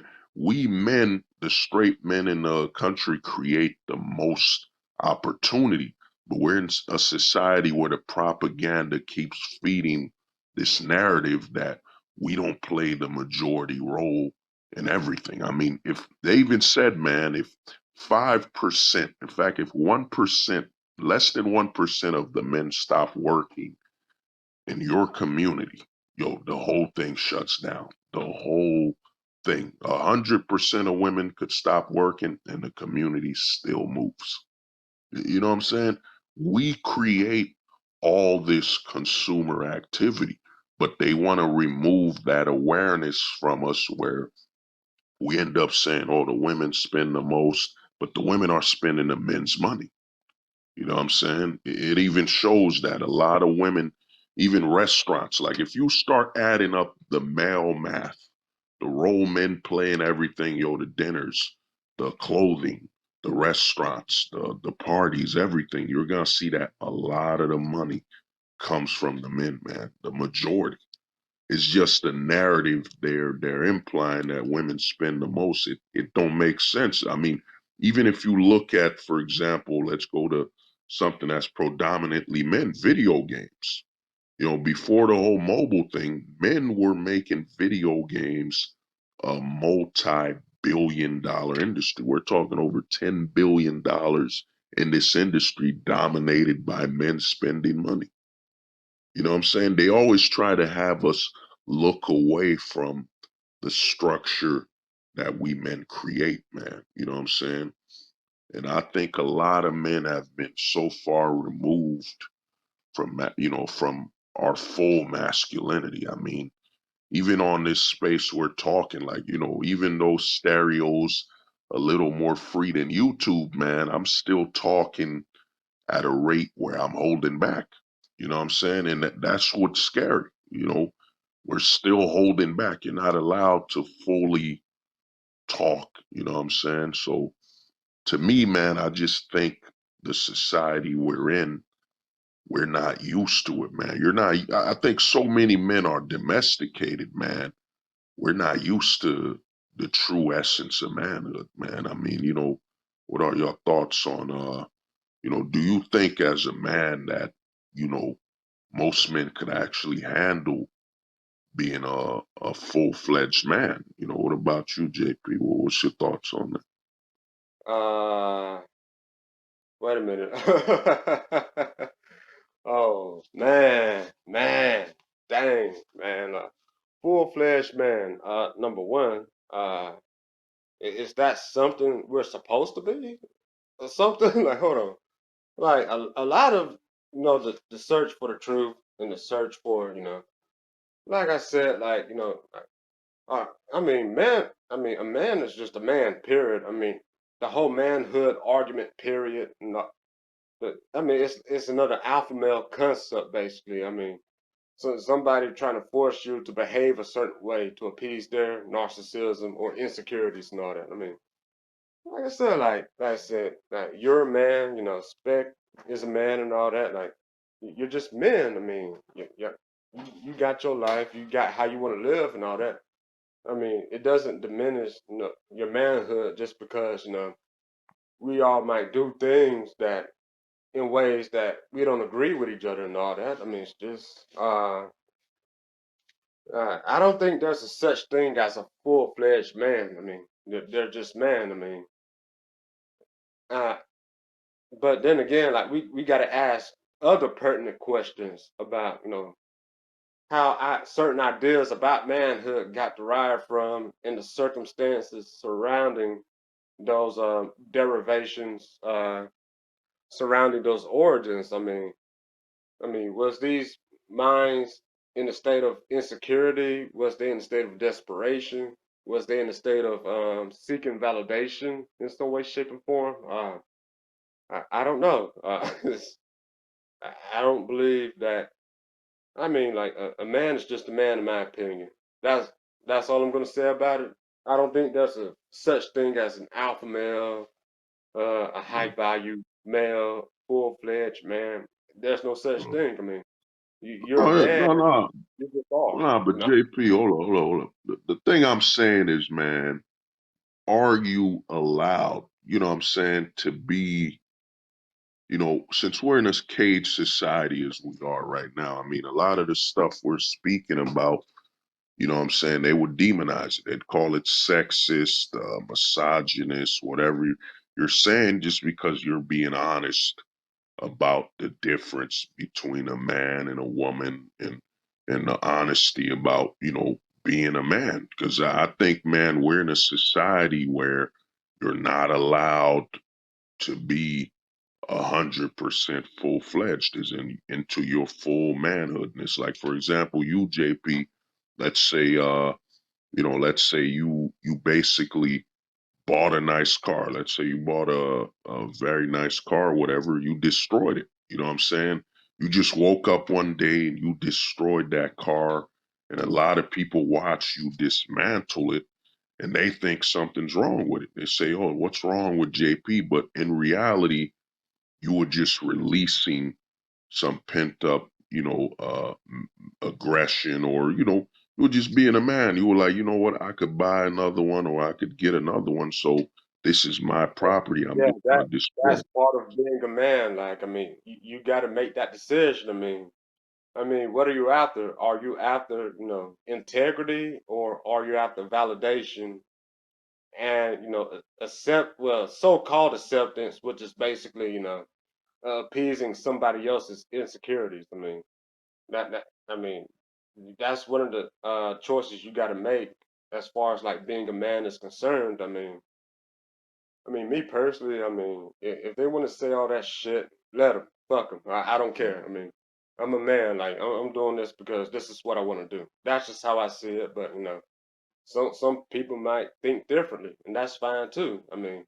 As long as you're at peace with your decisions and all that, as long as you're satisfied in your life and your circumstances, then who gives a fuck about what anybody else has to say about it?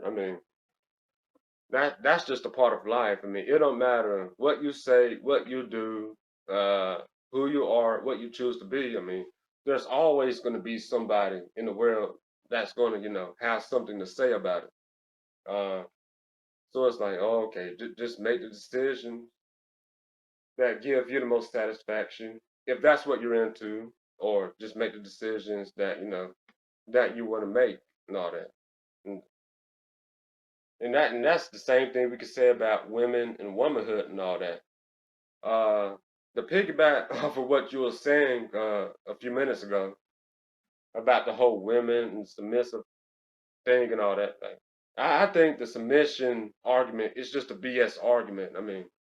If a woman wants to submit to a man, uh, think direction, principality, authority, like that's a choice. That's her decision alone to make. But we have to ask the pertinent question: how did a woman's approval get into the metric of manhood in the first place? That's one of the many pertinent questions that we have to ask. How did these ideas about manhood derive in the first place? I can see in ancient times and all that, like you had to be tough because awareness of the environment was limited, knowledge about uh, weaponry and technology was relatively limited and all that stuff.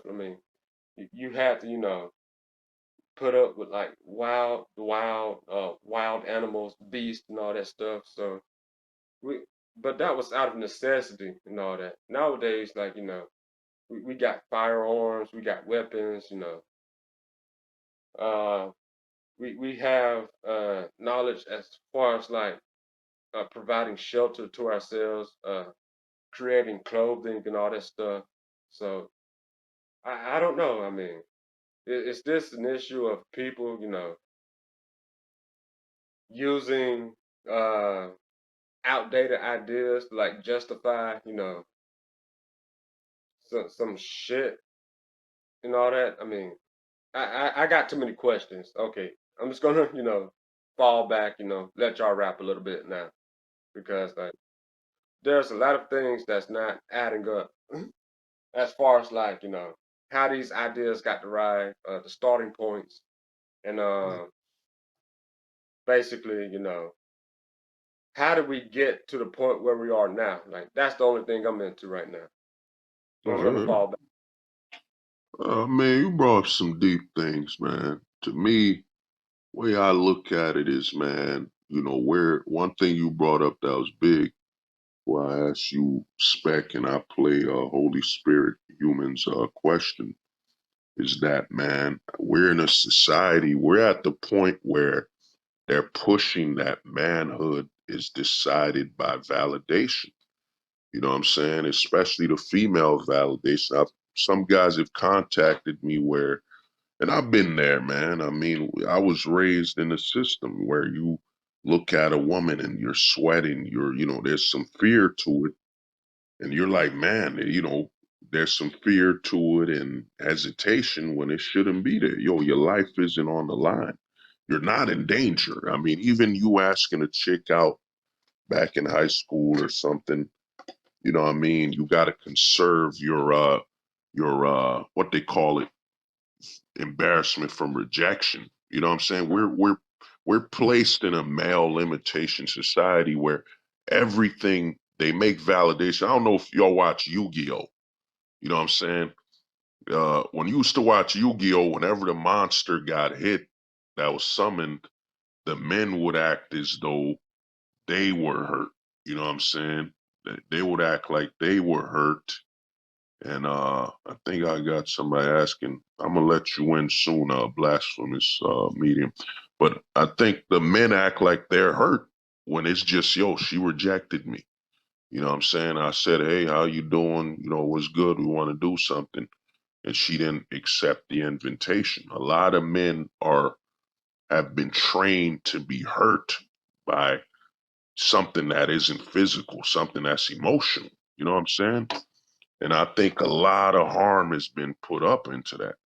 But before I get to the question, the sound voices being played, what's your thoughts, Spec? Do you think, man, the average man right now could handle being a full-fledged man, just being comfortable in their manhood 100%? You know what I'm saying? Just being comfortable being a man. You know, what's your thoughts on that? Yeah, so one of the big problems that I see, and I'm not going to even really touch the dynamics on alpha and beta. I'm not a big fan of any of those designations or anything. But there just seems to be, at least with men, it's like it's so much of a lack it's so much of a lack of control, right? We live in a society that's basically so interdependent, right?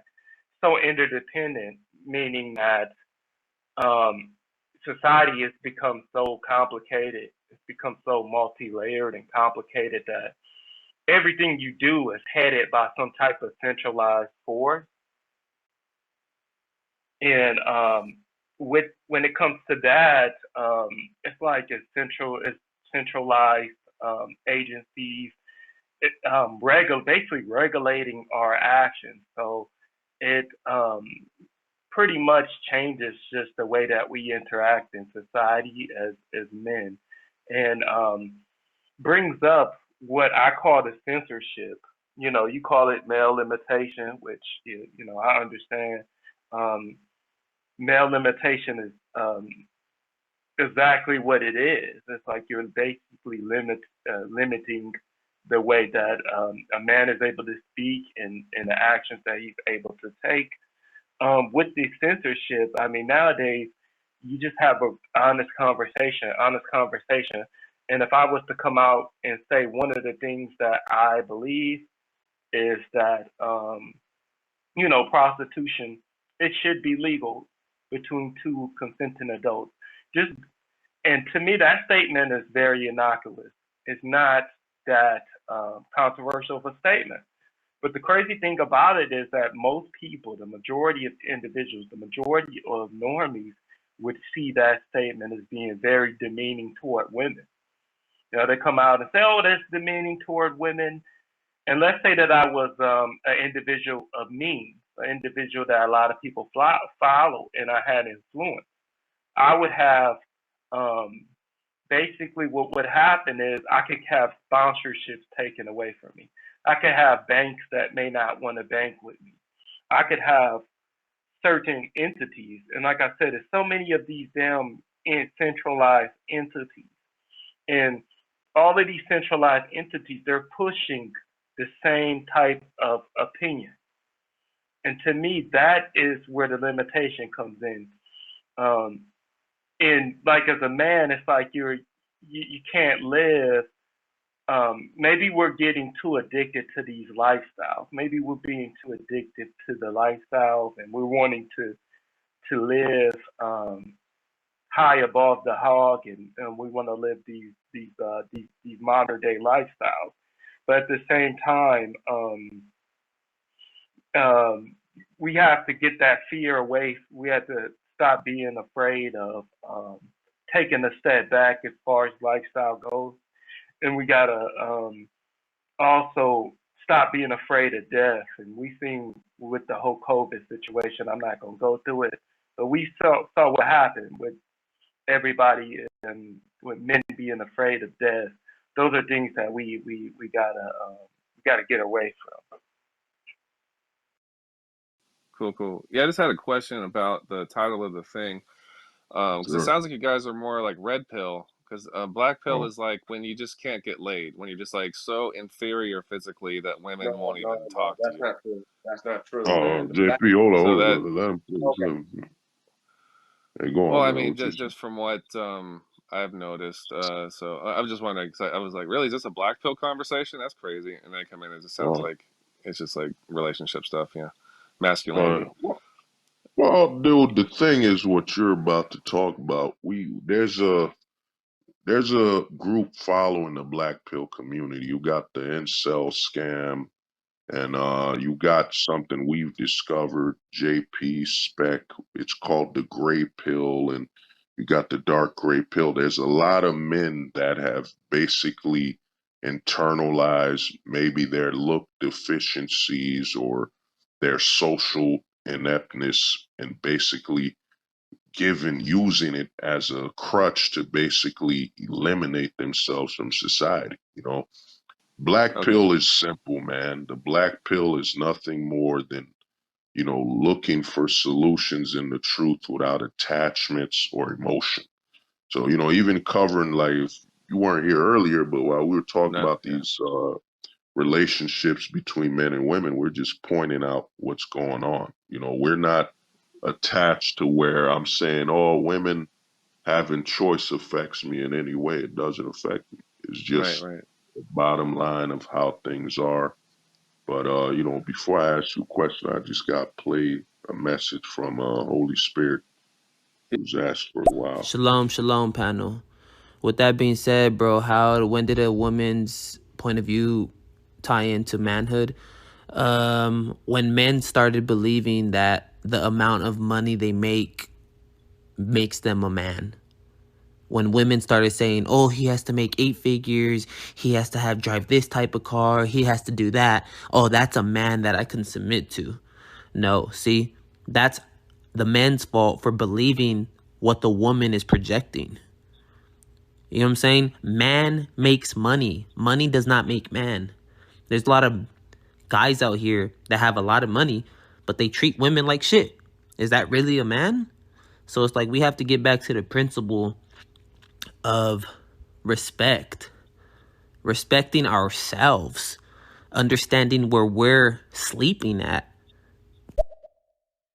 Oh man, he said something deep, but I'll just answer his question quick. To me, man, this is where we mess up, man. Like for example, let's say Blast. Medium and JP Hives and Spec make a lot of money. And let's say Mhm. the women they're with get disrespected. We have to, this is why I say men aren't comfortable existing. We're so far removed from manhood, we don't look at it that that woman had a choice. She chose to be with a man that will be abusive and harm her. You see, one thing JP brought up was that, man, you shouldn't care. You need to be removed from the choices of other people. You know what I'm saying? We've been taught in this society to have sympathy and actually get emotional a little about other people's choices. Like I was at a train station, man. This woman was getting beat up by her man in public. My instinct, I moved in to try to help her. Then the guy pulled out a blade and said, "I'm ready to go to jail today." I didn't think, wait, these are two adults. If he's hitting her in public, and here's the thing, she wasn't screaming or nothing. He's hitting her in public, that means he's hit her at home. And then if I inject myself into that, now if this woman is, let's say she's with him, she has a little mental whatever, she could side with him when I'm trying to defend her from getting hurt. And it's happened before. So we're at a point in society where we got to start looking at, the person's actions that count. It's us, man. If it ain't you, that's how fucked up the society is. You don't get involved, man. And that's Mm. how messed up it is right now. And you had a question, Blast Medium. I mean, that's it. I mean, I'm not. I don't want to get too bogged down in semantics. I just never heard black pill used that way. So JP says that's how it is, and you guys seem to know the difference. So I'm like, all right, cool. I guess like what's funny is I guess the way I live my life in the dating world, like I work in a very male dominated industry. Like I don't have like a close knit group of friends. I'm not really like all up in society. I'm pretty like an island. So, but I guess I am kind of red pill like in practice. Like I've cut women off for like the slightest infraction. I live in Los Angeles. I have a lot of dating options here. It's just like a ton of people. And I have very strict boundaries about usually work stuff is where it gets sensitive. And if those lines are crossed, there's going to be a change in her behavior or I'm out of here. And there's no debate, and it sounds very red pill to see, but I guess maybe it is. I don't know. But I don't really identify with some of the other stuff in the movement. Like, does that make sense? Well, I mean, here's the thing, dude. Like I started something called the philosophy is that, dude, every man fits in a particular pill, and it's designed. It's the scariest thing ever. I'll let these guys answer some questions too, but a lot of men are terrified of knowing where they stand in society. What you just said right now wasn't red pilled, it was black pilled. If you're willing to just cut a woman for not meeting your standards and what you want from her, that means that's black pill. That means you're just acting from a position of this is what I want. And if that person doesn't commit to what I want and I can't control the situation, I'm not going to force myself onto it. I'm not going to attach myself because at the end of the day, the biggest scam in dating is men don't talk about women. And JP used to tell me, this is, dude, a woman's an individual. She will make her own choices. And if that individual doesn't want to stay on your prerogative and your standards, you let them go. You know what I'm saying? What you just said, Yeah. right? That And no, you're right. And I think like the way I kind of think of it in my mind is like when I get in these situations, like I was in a marriage for like a year, and I was like, all right, I feel like too many lines have been crossed, and it's not just not dealing with a woman. You're dealing with legal stuff, a whole society, especially in marriage. There's a contract. It's a huge pain in the ass to get out of it usually. And so I'm like, all right, this is not working out. I just got to be a samurai and just chop everything down around me. And if I bring the roof down over my own head and destroy myself in the process, that's fine, you know. And I've felt that way many times. It's just like you got to be willing to just take yourself out, you know, kill yourself in Right. that existence. You know, not don't kill yourself. You know what I'm saying? But you know, end that life. Well, I mean, I look at it like this, man, and this is where the black pill comes in, is that you have to. It's not about if that marriage worked. You got to step all the way back, remove the woman from the situation, and ask yourself, why did you get involved in a scenario where you legally don't have any advantages? You know what I'm saying? In the red pill community right now, and JP and Spec, could he tell you the red pillar would say, well, it's her fault. You know what I'm saying? She divorced me and this and that. Women are no good. But you're a man in a position of leadership. A lot of men don't understand. You chose to get married. You made all these choices, and now you got to be accountable. We got a homie called Tony Bruno. He said, man, you got to be accountable for your actions. And if you look at the divorce, and you shouldn't even talk about bringing a house down, because you got to look at it as you built this house, you built this scenario. And now you have to remove yourself while accepting accountability, where Oh, you sure. place your emotions ahead of, like, for example, look at marriage, man. The biggest scam of marriage and delusion for a man is that you're going to marry a woman because of how you feel about her, but then you want to build a future with her based on logic. So how can you fuse logical actions and emotion and get something that you can control? It can't be done. And that's what's happened. You know what I'm saying? Yeah, and So that's kind you of my got to look. standpoint. Yeah, that's kind of my standpoint now. Is you know, at the time I didn't see a lot of red flags, and I kind of saw her as a fellow samurai. And she had a similar kind of independent gig and works with, like, we actually had like celebrity clients in common. It was kind of like seemed like really well matched. But so what I did is I planted a seed early on. I was currently, before we moved in together, I was living in a guest house where my landlord got real freaking weird and decided to I'm trying to tell this really shortly, and started like clamp down on me and tell me I couldn't, like, you work at home too much. I thought you were going to like work in the studios. I'm like, well, I do a lot of editing and mixing at home. This is how it is. And he started trying to raise my rent.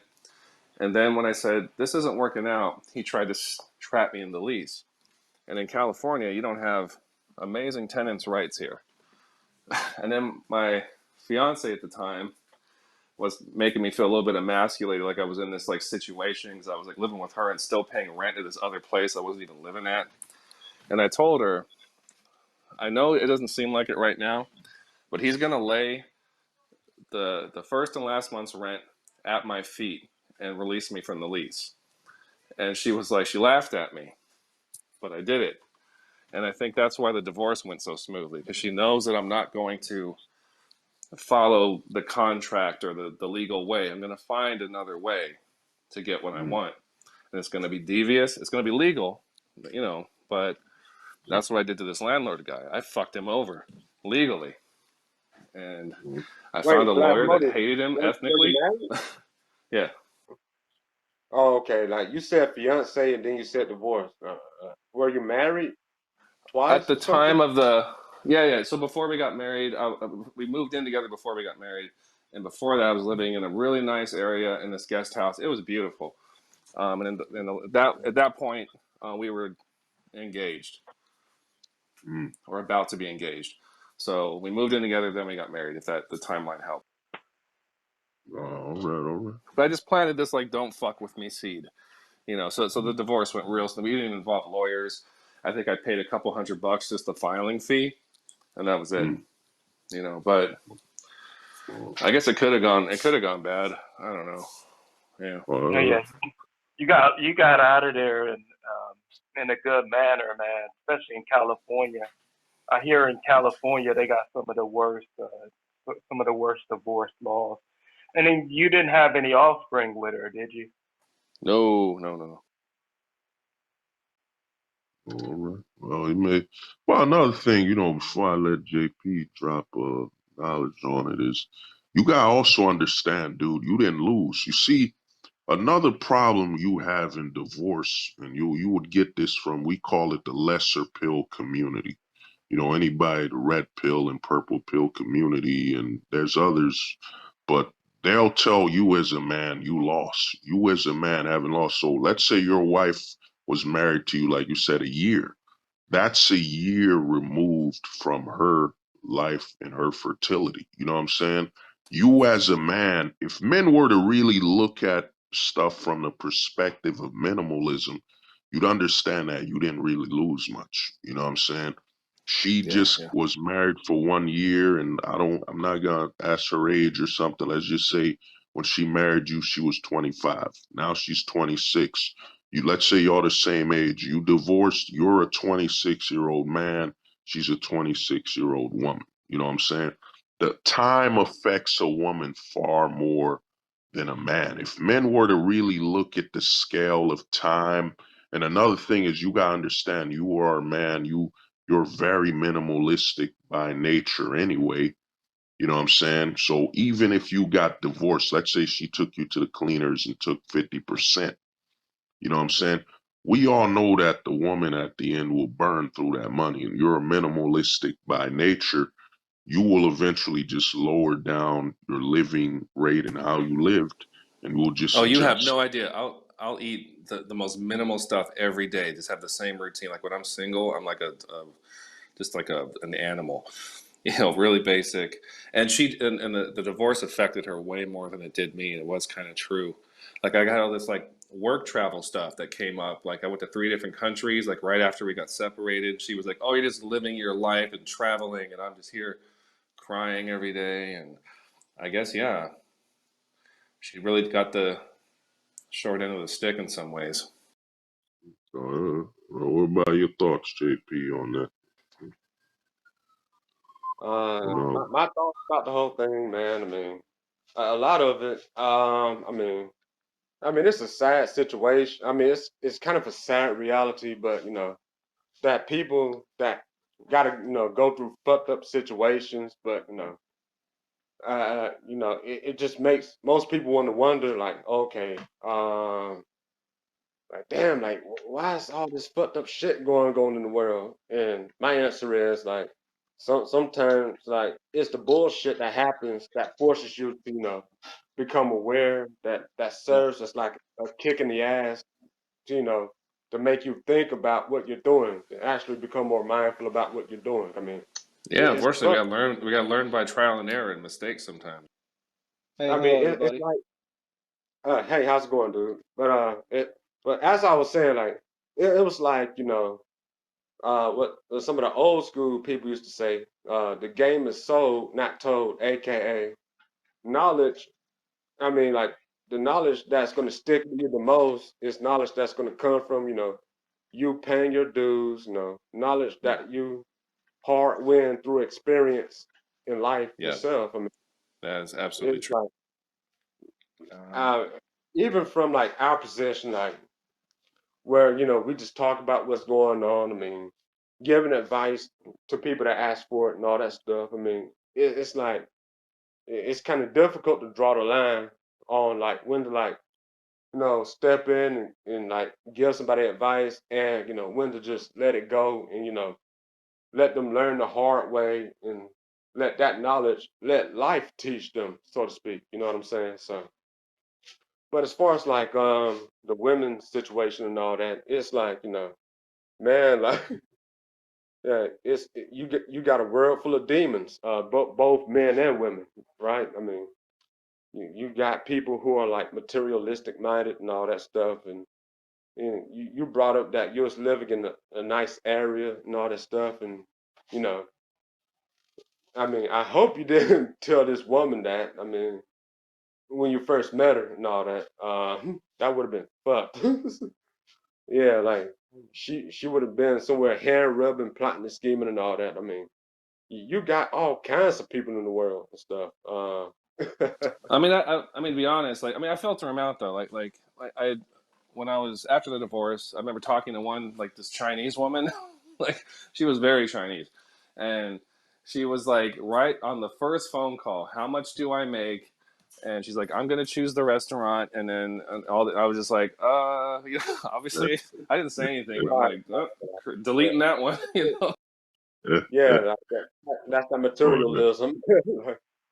And Oh she'll Hey, my find hold it. up. She'll find a sucker. She'll find some dumb, like, you know, passive accountant that will just kind of fund her bullshit existence. Sure, Good. her Oh, mediocre hold life up, that no man. one cares about. Hey, hold up. Yeah, Spanish Define, man. What's up, man?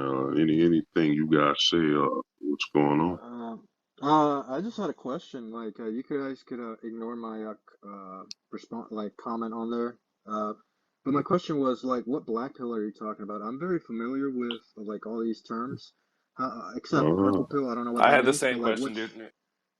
which black uh, pill? Because like the incels go over their black pill, which talks all about lookism, and lookism is a mm, thing. But I see the MGTOW guys too use a black pill term, but that means something like disconnecting from like They're society on. in total. Yeah, Like becoming a these guys hermit. are not incels. They're not. They're not that kind of black pill. I know what you're No, talking but about. Like yeah.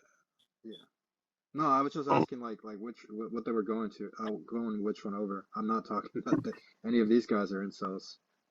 oh, yeah. Well, here's the thing, dude. The incels aren't black pill. What happens is we call it the gray pill, where a lot of guys use they use half of the black pill knowledge. So, for example, if you're black pilled, like we three gentlemen are, Spec and JP, how does women not choosing us affect us? How does not getting married, how does any of these laws affect us? When you're black pilled, you understand the law.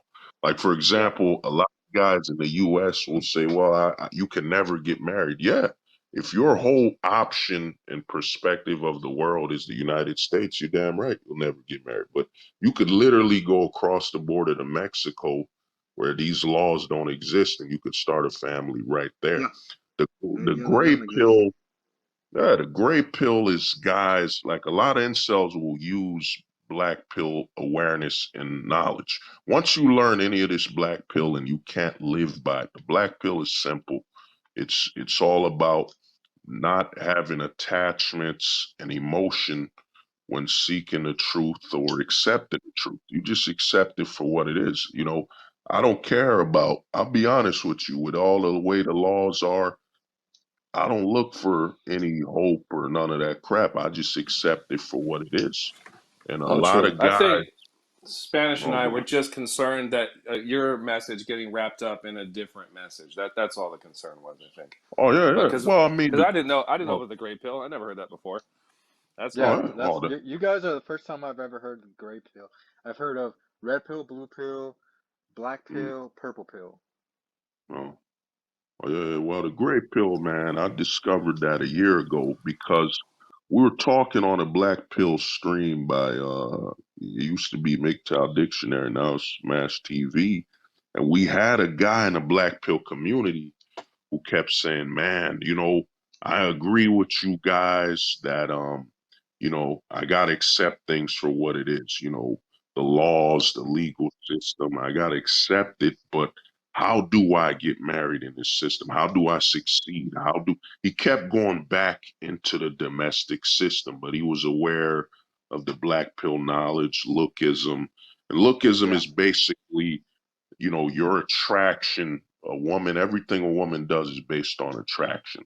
I furthered it by saying attraction equals safety. Like if a woman isn't attracted to you, she doesn't feel safe. You know what I'm saying? And if you tell a lot of men this that live in the mainstream world, it's gonna mess up their mind. So the gray pill is when you have all this black pill knowledge, but you're still trying to win in this domestic system. A black pillar just accepts it, man. Like I'll be honest with you. If I was with a girl right now, if I'm with a chick and we in a relationship, I'm expecting and accepting that there's a limit to its success. I'm accepting that the incentives of the government far outweigh what I can provide her. And I wouldn't blame her for siding with the government. It's inevitable. You know what I'm saying? The black pill is just accepting things and understanding. Like, for example, you have a lot of red pill men and men's right activists telling men, we need to protest, we need to get together. Well, let me tell you something, dude. How are you going to overcome a government agenda that's funded by a country with trillions of dollars, then the corporations that are global? So this is over $20 trillion. How are you going to change it with this? This is why I say men are more delusional than women. Women just always accepted things for what they Oh yeah, are. I'm They move delusional accordingly. as yeah, I'm delusional as fuck. Like I kind of go around thinking that what I've accomplished and who I am and what I look like, I'm some kind of exception, and I really do act like that. But you are more correct, and that's the shit that gets me in trouble. See, just want to say. Uh, Yeah. uh, Another thing I wanted to mention, and it's kind of off a little bit, but another big difference is we don't believe in game. So game is a big red pill thing. A lot of the red pill individuals they talk about genetic. Well, they don't talk about genetic. They talk about behavior determinism. So Well, because that behavior movement, determinism. because that Yeah. movement kind of came out of the pickup artist movement, right? Yes, yes, it came out of the pickup art. Well, actually, it first started with the truthers. So it started with the truthers. Like the like 9/11. A lot of individuals recognized that what we were being told about 9/11 wasn't right. And then Really? what actually happened? Yeah, yeah, that's how it first started. I And got I gotta then look like this shit up. You guys are blowing my mind. I yeah, didn't know about Gray Pill. I didn't know about this truther movement from 9/11 Yeah. kind of spawning. but All right. PUAs, basically what happened was PUAs basically came in and what would you say? They hijacked that truther movement. There were other aspects of the that were kind of similar to the red pill as well. You had the MRA movement, so the men's Yeah, rights activists, those are which the old actually guys. still exist. Yeah, so they still exist. Now they had a bunch of women that came and infiltrated that movement, and then you have your MGTOWs. Now MGTOWs, they're still pretty big. Now when MGTOW first started, you had your Barbarossa, you had a bunch of different individuals, and I'll say that they were analogous to the red pill because when it came to MGTOW, you had your different MGTOWs. You had your guys that didn't Yeah, deal with society anymore. You had your guys that they still have sex with women. They just didn't cohabitate and everything. And now yeah, today, with red pill, today you have a lot of individuals that were purple pill, or I would probably consider to be purple pill, and they've somewhat hijacked the red pill movement. Well, And I so consider that, myself now to be a yellow pill because I'm in a fucking school bus. That's what I think. yeah. I, Okay. I found this well, art. I there's just a found yellow this. pill.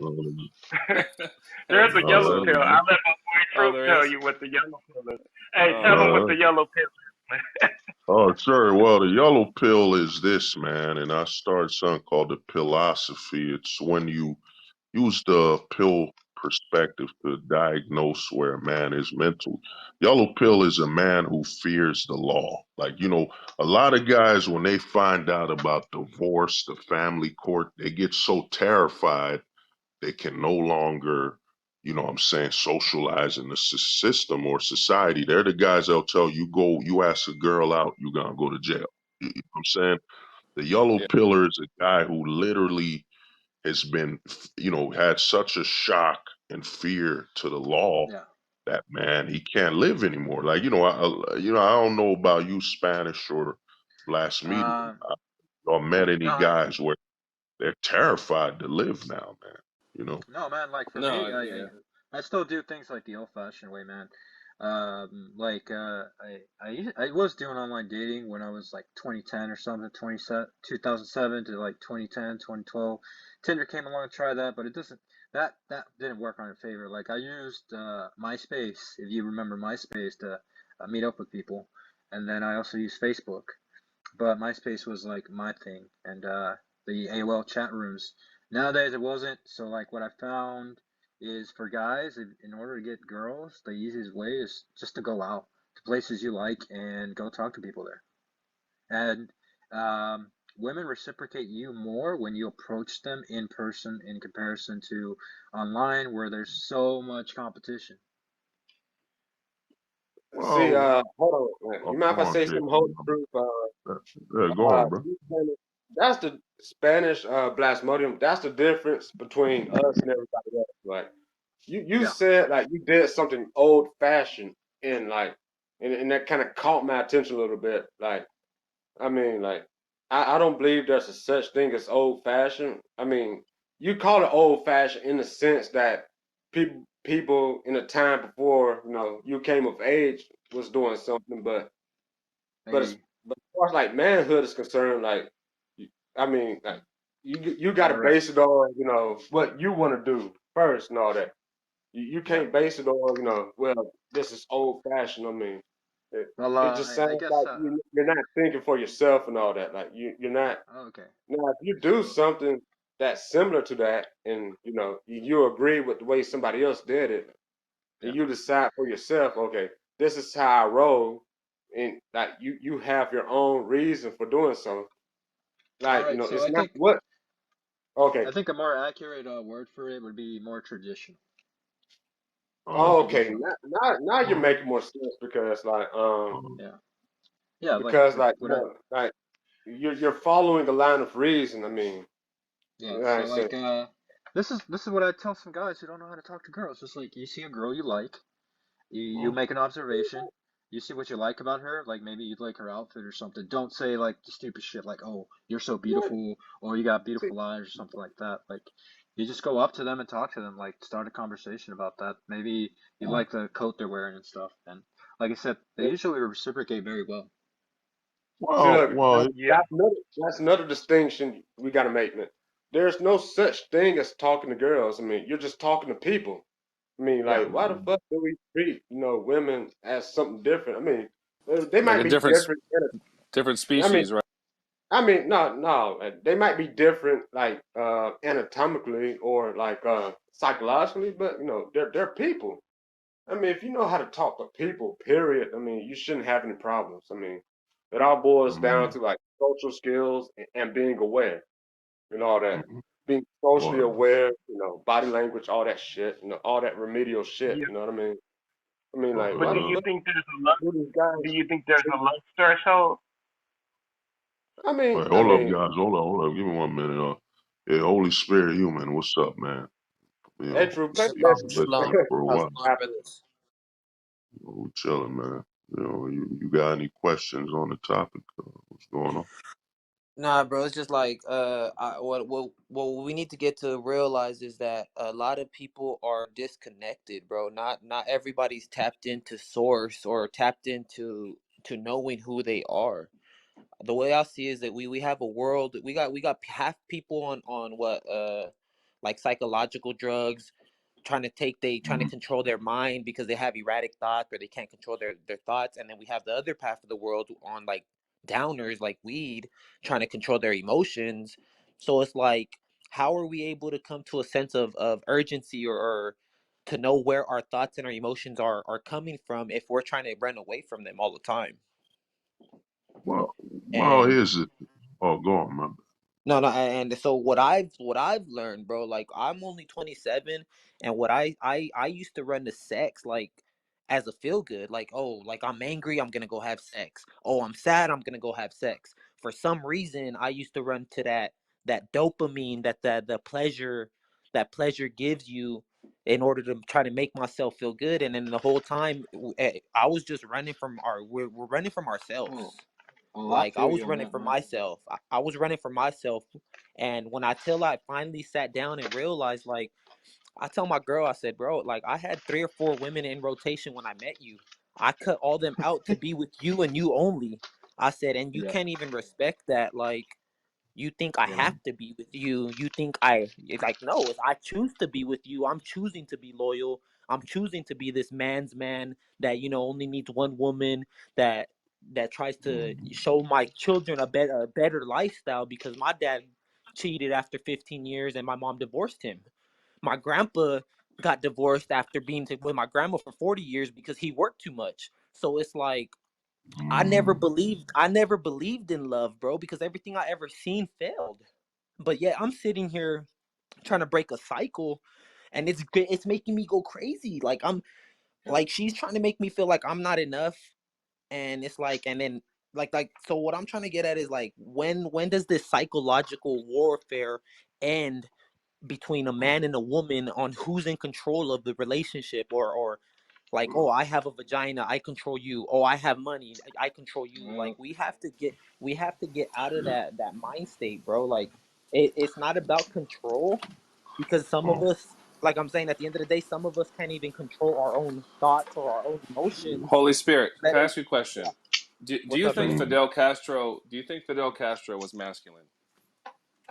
Who Fidel Castro is the leader of Yeah, he's not. the He's The dead old now, leader but of Cuban, like Cuba. yeah, the Yeah, Cuban Cuban, old. Cuban, Missile yeah. Crisis. Okay, so he was willing to help Russia move missiles closer to our country, and he was asked later on, after this whole Cuban Missile Crisis, you understand that Cuba would have been wiped off the face of the earth?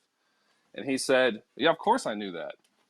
Like, what does that matter? And it sounds crazy, but he was a rational, highly intelligent, masculine man. And Yeah. that's, I think, how you have to have that inner Fidel Castro, where you're like, I'm willing to fucking move to Thailand in a fucking heartbeat if shit's not going well for me in this country. I would do the most extreme, crazy shit. Obviously, don't kill anyone, don't go to jail, but you know what I'm saying. No, I get what you're Well, saying. I got a question for well, you. What's your go. basis for calling Castro masculine? I mean, is it He, because he smoked giant fucking cigars and he didn't take shit from anybody. Like he was like, he just ran a small country, but he was, he was very masculine. Che Guevara was very masculine. Whatever you think about their politics, that's aside from Uh, that. You know, uh, I'm not a communist or a Marxist. I'm not, but you know what I'm saying. He was masculine. I well, guys, disagree. hold on. Well, He just was to get, he was waving his 'cause, dick with JFK and the fucking, uh, in Russia. That's crazy.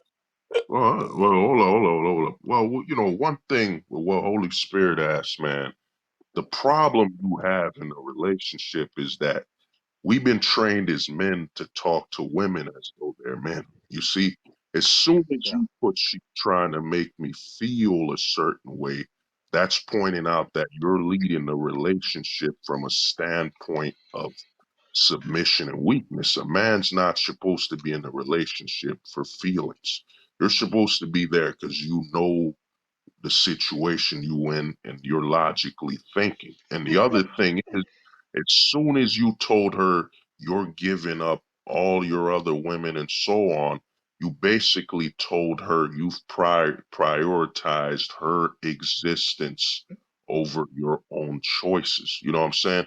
And to me, I call it the point of escalation. Once a woman starts to disrespect you or try to devalue you, that's a sign of high level of disrespect. And you as a man have to end that. And the way to end it is you have to prove that her validation, like you were saying, you were having sex and you were sad, angry, and stuff. You were seeking out female validation to actually avoid facing your own issues. The problem you're having is you're leading your life with a lot of emotion. You know what I'm saying? I had to get back to this because, you shared something very important. And the ultimate thing you gotta have to expect, and this is where things get to the black pill, is you're gonna have to accept that, man, if she's seeking to manipulate you with emotions, then that you're gonna have to leave that because she doesn't respect your authority, and she's actually one thing I give women where their honesty is that women will expose the situation going on.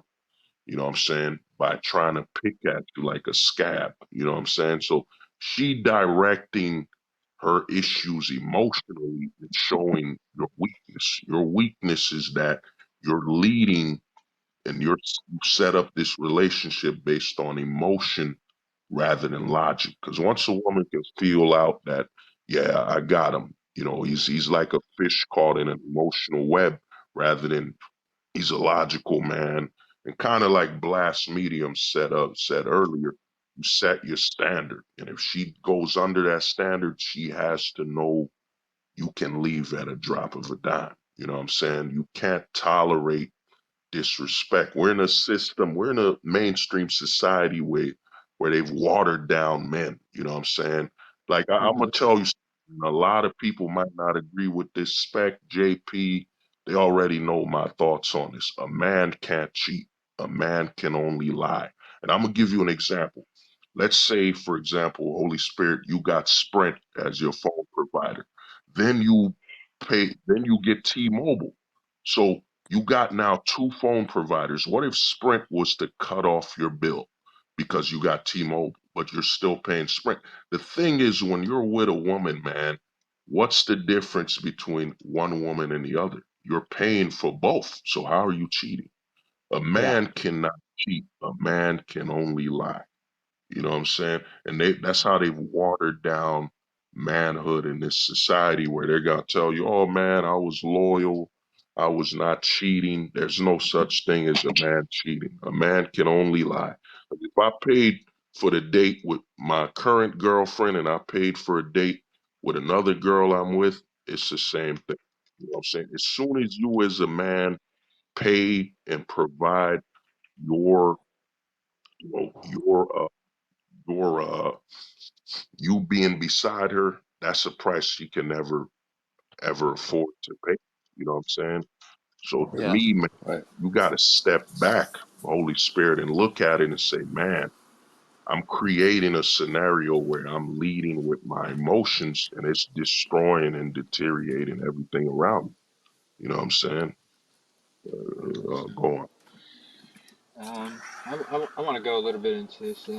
Actually, what helped me out when I was having like a lot of problems when I was younger. I listened to this one guy. He said something that just stayed with me forever. It's look, when you're in a relationship with somebody, it doesn't matter if they're friends, family, or like a significant other. One of the things that you have to have is self-respect. Um, and like he described it in this way. He said, you know, your feelings matter just as much as theirs does. So like when somebody is doing some shit that you don't like and they're not taking you into consideration, then you don't need that person in your life, man. Uh, Again, it all depends on self-respect, and like self-respect comes a lot too from valuing yourself. Would you guys Word, agree? Yeah, word. of course. Because that's a big part of Absolutely. attraction when it comes to like women too. Like you have to respect yourself and have boundaries. Because if not, people are gonna walk all over you. No, yeah, I get.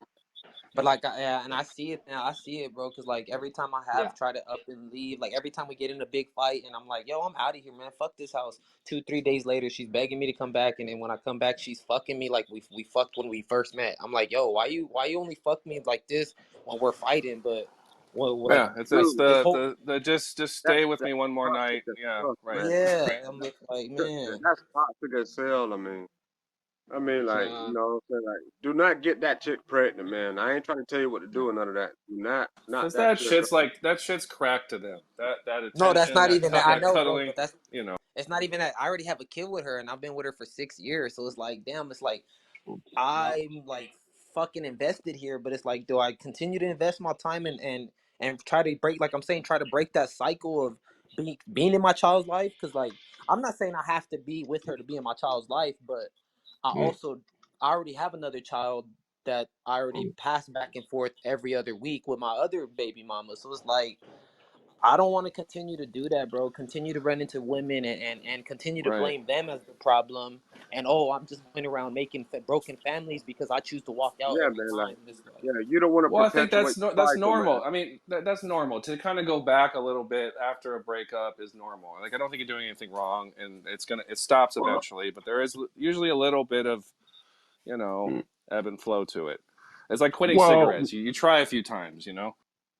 Well, here's the thing, bro, and I call it the crack door theory, man. You gotta close the door on a relationship. When you return, you're basically implying to that person that they have control over you. The reason that woman, after an argument, is fucking you like there's no tomorrow, it's a assertion of her power that I could slap him, I could argue, scream at him. He'll come right back like a good dog. You know what I'm saying? And then the damage it will do to that child to grow up thinking that, disrespect and demoralization is part of a normal relationship. A lot of people don't look at the side effects on the children.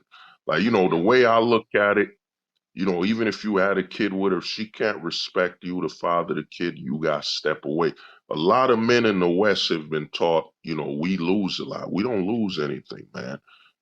The way you got to look at it, you got two kids. The way to break the cycle is you got to break the cycle of your authority being disrespected. Even if those kids will grow up not with mom and dad, they'll see that their father could stand on something, some morals and respect and his authority. You know what I'm saying? Because the Yeah. father's actions determine how much the children will invest in their future destruction, man. You know what I'm saying? And like women are sexual creatures, and I think they're more sexual than we are. This whole thing where it's like men are these horny things, like that's not really the case. Like they just have more dimensions to it, which makes them even more sexual. And it's just fucking crazy to to deal with a breakup like that, and you get sucked back. Uh, Like I know what you're saying. Yeah. uh, Well, uh, Yes, I mean, women's I just wanted sexuality, it's a little bit slower than ours. And then, like, another thing you got to understand, like, women's sexuality, for the most part, it's in cycles. I mean, it's all based around menstruation, ovulation, and all that. So Well, they're I don't not know. like I'm us not men, pretending to like, understand it. I'm not pretending to like have it like on some kind of diagram or anything. I'm just saying, I like mean, from it's my not a experience, it diagram. seems We're just like talking yeah, from yeah. experience, Oh It's in yeah, yeah, cycles and totally, all totally. that. I mean, this, I uh, mean, they're not like us where it's like, okay, we can just, be aroused at the drop of a hat and all that. Like, no, like, Right. We look at a couch and we're like, why am I horny? Wait. uh, uh, yeah, but, but Oh, bro. Just kidding. uh, Just kidding. I another was gonna thing, say Holy. too. Oh, I go was on. gonna say this to Holy Spirit right quick. There's that old saying, bro. And I think that applies especially like when you walk away from women, or anybody really that you really care about or you have a connection with. It just builds more of a connection. It just don't. There's the reason there's this old saying. It says, "Absence makes the heart grow fonder," and it's really like that, man. That's what you're Well, to me, experiencing. I'll say this, Holy Spirit, you gotta look at it as an opportunity to backstab you again, man. I had this happen with a friend of mine. What happened? Now it's different because it's a woman. Y'all got intercourse, sexuality, a child. But what happens is she's cashing in on your emotions, and the other thing is she's using what I call cashing in the past because you have a child together. Let me. She's gonna cash in the fact that I got your child. We've been together for 6 years. I can disrespect you as much as I want presently because the past loyalty's worth more than the present.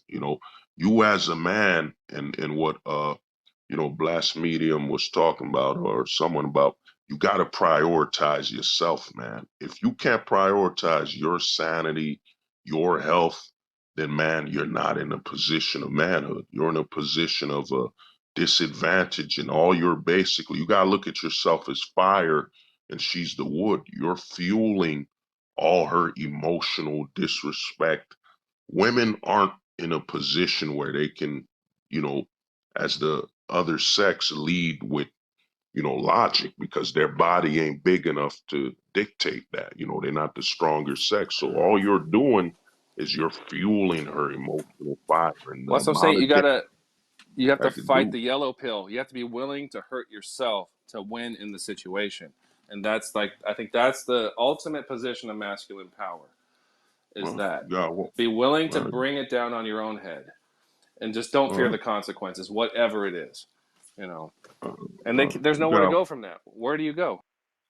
uh, you got to walk away the way I look at it. You need to step back, man. Step away from it and go somewhere y'all never been together, somewhere you could be alone, like rent a little motel and start thinking about what you want to do. And because to me, if it's that unhealthy, you're gonna have to step away from it. You're gonna have to end it and and you might have to pre-plan everything, as in you would have to pre-file whatever's going on without her knowing. You might have to pre-file what they call that to keep somebody away from you, harassment order or something. Oh, it's like You got like Restraining order. yeah. you A got restraining pre-planned it order is all. an order of No, trust me, protection. I Restraining know. order. I'm trying right It's like a now, Restraining bro. order. restraining order. Restraining. I, I Yeah, got plans like restraining to order. go to Georgia. I'm like, I'm about to leave to Georgia to go for work. I'm gonna be out the house for like 3 weeks out of the month. I'll be back for 1 month, and then she wants to throw like, oh well, oh okay, well now who's gonna help me with my daughter? Who's gonna do this? Who's gonna do that? I'm like, bro, like, oh my god, like I can't do shit. Do, Like she literally do like y'all just live expects me to together? just. Yeah, we live together, bro. That's what I'm saying. It's like, Do, Oh do shit, y'all man. married? Oh, Look, yeah. wait, yeah. did you move No. into her place or whatever? What was that? Did you move into her place? No, we moved in together, bro. I lived at my mom's house. She lived at her mom's house, and then we got a place together. So Mm. look, man, Well, yeah, look, you got a So whose bird place dog. is it? Whose place is it, bro? The lease is under her name. She works for the company that she works for the Oh company that we rent shit. from. So like that place Yeah, will you got to always be start. her place, man. That's Yeah, her you got So to. place. she Yeah, sees I you gotta as get a out of possession. here. Huh?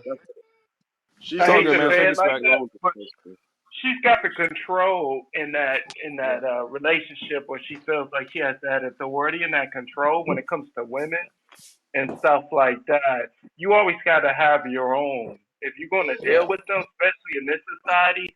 Which, um, if you're going to deal with them in a serious relationship, you always have to have your own because any day she could kick you out.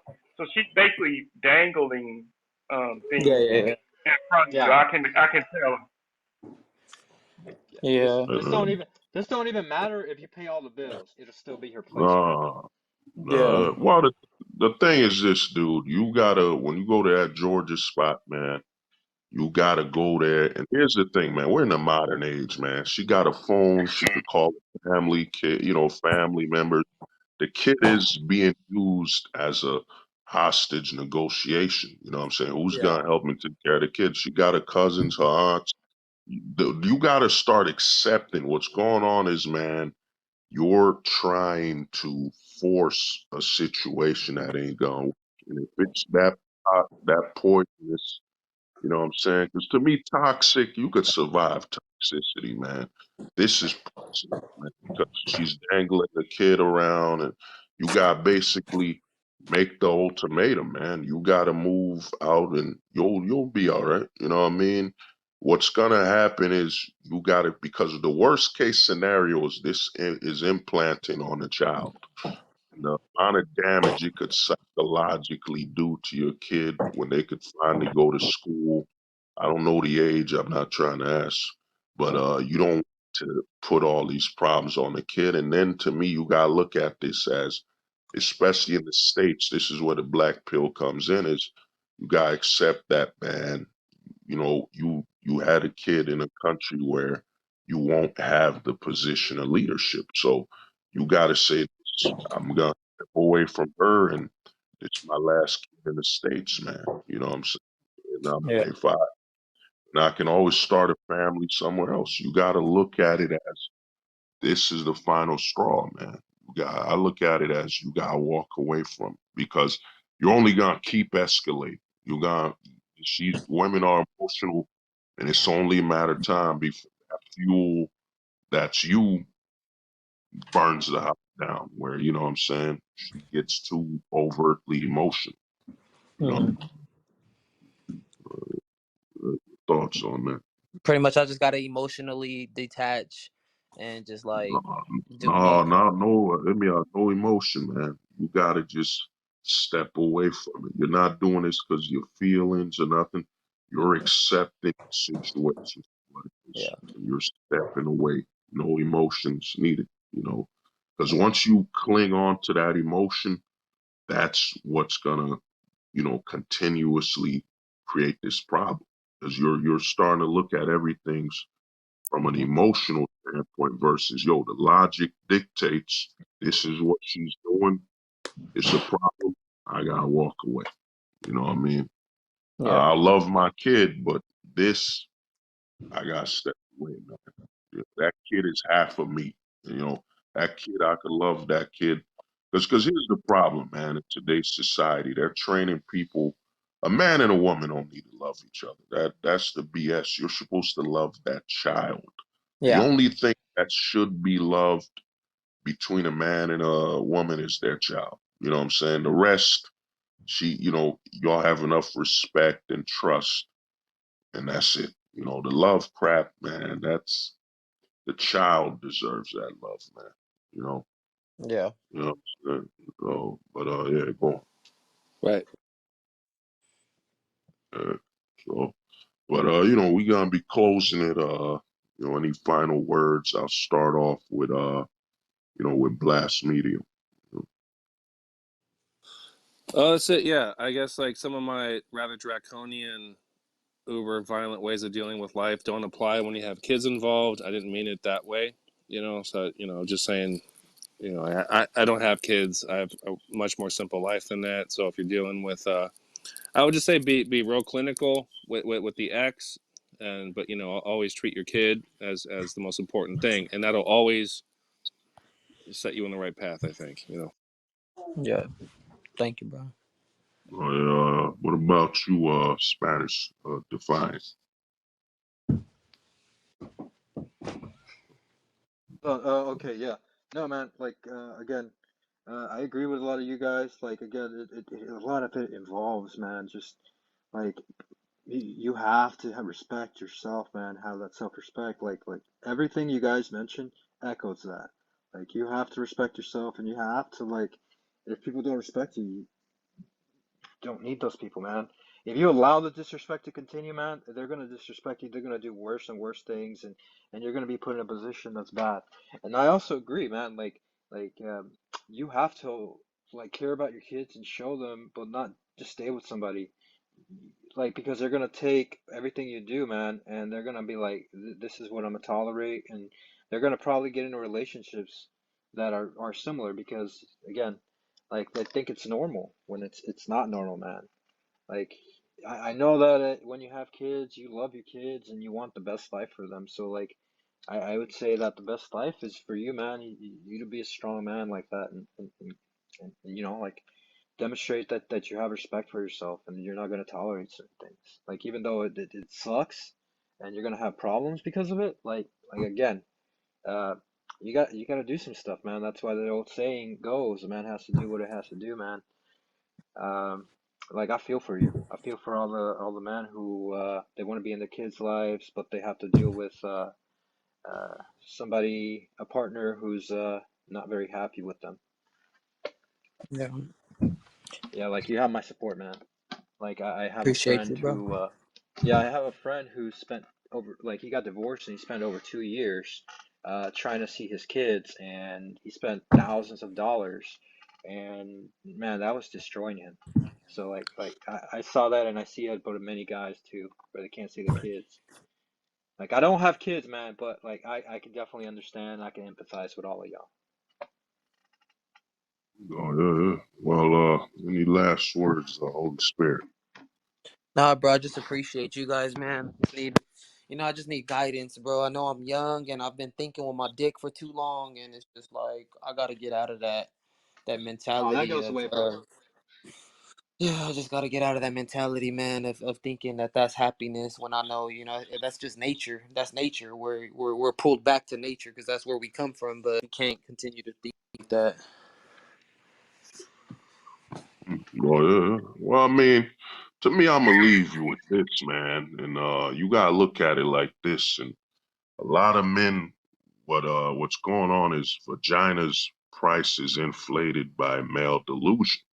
I remember I was Yeah. talking to some chick and I told her this, you know what I'm saying? Unless I can scan your vagina at the grocery store and pay for that food, its worth is only based on my delusion and my thoughts. You gotta when you separate yourself like that and look at things for what it actually is. because we're in a society that's promoting male delusion. A lot of men are blaming, looking at women and stuff like this to do with the women. The men are the builders. That means for this illusion to exist, you have to build it in the real Yeah. world. You accept it to where you're gonna follow it. You know what I mean? I look at the child, the healthiest thing for that child is to see their father from a position of leadership. Because guess what? If the kid sees that you're accepting of chaotic situations, that kid will start thinking that being safe around you is bringing in danger and destruction. You know what I'm saying? Like we've seen it where a good-hearted father is in a bad scenario with the wife, and the kid around him is disrespectful, bringing tragedy and destruction because the kid's looking at their father and say, well, pops only feels comfortable around destruction and danger. So this is what the kid eventually becomes. I Yeah. mean, you gotta look at it as, you're a young man, you got time, but the kid, this stuff gets implanted in about 2 to 5 years. Because if you look at most adults, when they speak of their trauma, they start off with their childhood. They say, when I was 4 to 5 or 5 to 10, I saw this with my mom and dad, and it's haunted me and led me to drugs and this and that. At 20, 29, at 18, it all starts when they're young. You know what I'm saying? So you want to get away from being the root of support of that. So, but, any last words, JP? Oh man, I got a whole lot of last words. No, shout out to our Holy Spirit human, Spanish defiant Blasmodium. I mean, uh, quick word for Holy Spirit, man. I mean, you're a father now. That ripping and running after women, it's done. Like, you have a child now. You have children. You know what I'm saying? Like, be there for your kids. I mean, that's one thing about us that separates us from everybody else. Like, we don't condone being a deadbeat. We don't, you know, like you have a child. Try everything you can to be there for that child. I mean, even if you and your mother don't get along, I mean, because what's going to happen is that child's going to get older, and that child's going to have his or her own mind and all that stuff. You know what I mean? And start thinking for itself and all that type of stuff. So be there for your kid and all that. And as far as like the whole government situation, man. I mean, I don't want to be like crude or offensive, but it just sounds like I I I mean, instead of hating on the government, like at least learn from them. I mean, the reason why women are more submissive to the government, like the government has a more masculine mentality. Like the government Mm, has the mindset that this is what we want to do. We're gonna do it whether you like it or not. That type of mindset, and then like even the women that don't agree with what the government's doing, like they look at the men around them, and then like it's just a bunch of complaining about the government. I'm like, dude, like as a man, like you just gotta decide, like, okay, this is the life I want to live. I mean, this is what I want to do with my life. If you don't like it, go fuck yourself. You know what I mean? Like you gotta have that mentality. I mean, you're a man. I mean, you're an adult. Uh, you gotta be like the author of your own life. If that makes any sense. Yeah. And then JP, I got a uh, question for you. go ahead. Do you think that this is a reason why like past societies had rites of passage like male rituals? Because you have to take young men, boys, you'd call them, and they had to go through trials and tribulations to be considered a man by society. And they understood that kind of changed people's psychology from thinking one way and then to thinking another. Because, like, yeah, you guys are like kind of like getting on Holy, where he's like, yeah, he's thinking this way, and it's very boyish. I oh, mean, we're not getting on them. We just dropping. To me, man, I we just respect trying to, Holy Spirit for sharing his life on Yeah, this. Because to me, that's the first price, man. You admit the problem, And you want to hear it outside of your comfort zone. You know what I'm saying? No one here knows the man, and the woman he's with doesn't know anyone here, so it allows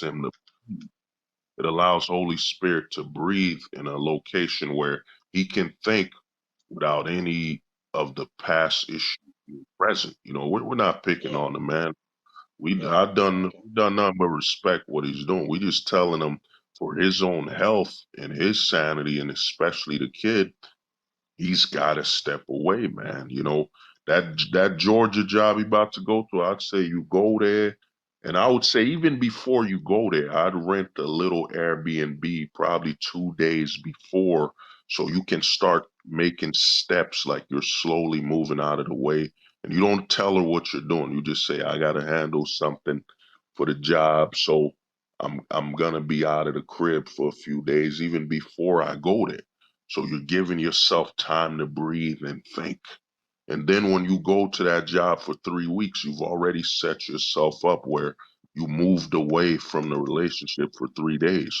Then you move away again 3 more weeks. So you have to take it in increments, you know what I mean? And especially a lot of men will try to warn a woman, I'm doing this because of you and this. You're giving her all the ammunition to do something destructive. This person's operating on emotion and abuse. You can't talk Yeah. to them logically. You can't give them any warning signs. You got to step out of it and do the same thing, and just move away from the scenario. You don't tell her nothing. You can't, because she's operating from a position of empowerment over emotion. Women operate on emotion. The higher up the ladder the woman is, the more it fuels her emotion. You know what I'm saying?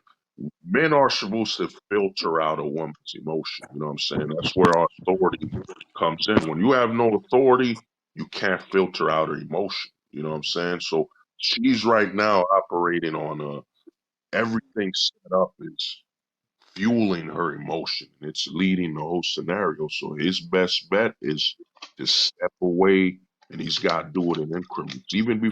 I would say, dude, even before you go to that job from Georgia, you want to step away from that house for at least 2 to 3 days. You want to have an Airbnb or a motel for 2 to 3 days, so you're breathing, so your body's, you're mentally in a situation where you're alone with your thoughts and you're removed from the problem.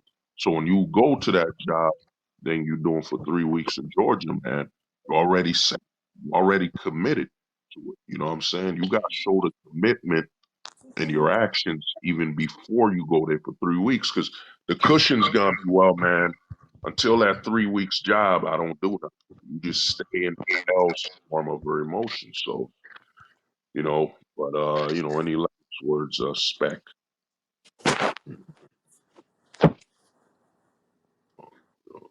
Spec, any last Oh, words?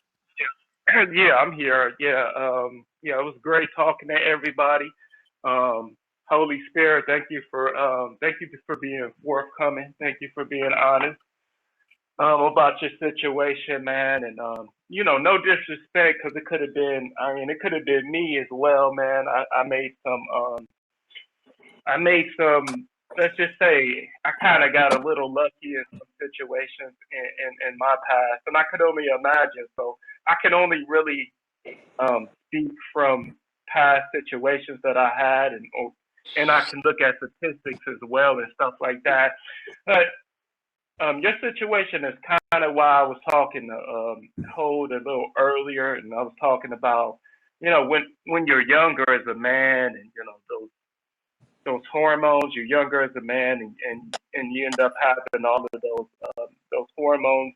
That's when you're most vulnerable to making those mistakes, and you don't really understand like a woman and what's a woman's long term goal. Like a woman, she may love you in that situation when you first meet her.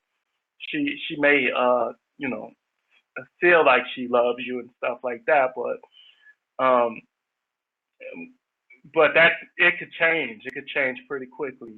Um one of the things that is able to kind of keep a woman in bay is authority. I'm not saying that you would use your authority to limit her or anything, but that's one thing that they respect. Now here in the West, um, it's the God. Basically, in the West, a man has no authority. So, and that's one thing that you start to understand as time goes on. But yeah, your situation. I mean, I'm Ados. I'm pretty sure JP highs this. Hold has seen these things as well. We can attest. We can look at. I know in my situation, I can look at my father's situation. My pops, he wasn't able to. Well, I seen him in a relationship. He was with my mom, but at the same time, my mom exercised all of the control. Like she had all the control, and she used the government as well against him. And like looking back at those situations, I could.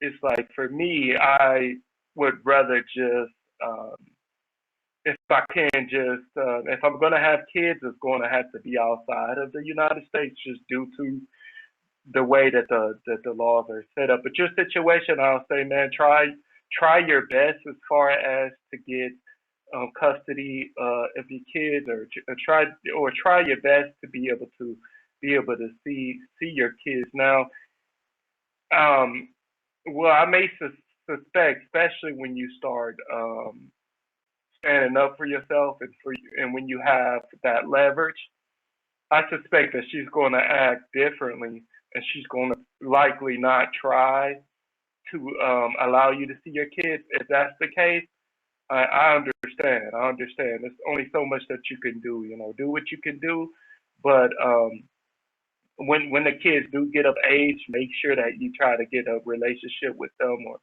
you try to impart wisdom on it, because that mom, they're going to need to be protected from all that emotion that mom is going to give them. And that's all I had. Well, I'll say one thing, yo.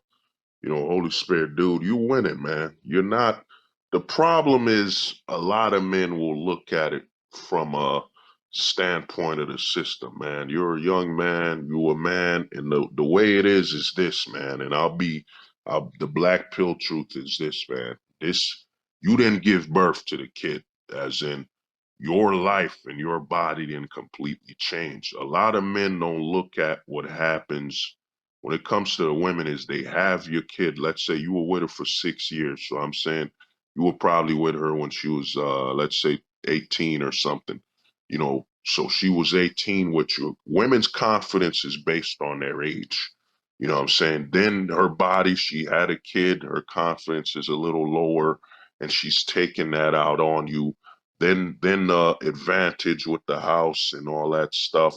But here's the thing, bro. You have already won. You were born a man. You won. You won by just the birthright of being a man. You know what I'm saying?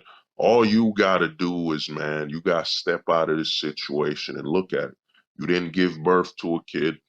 And here's the bottom line: is you could always have another kid. It's as weak as it, as and more as it sounds. And the thing with the child, you're gonna have to try to be within their life, within your control.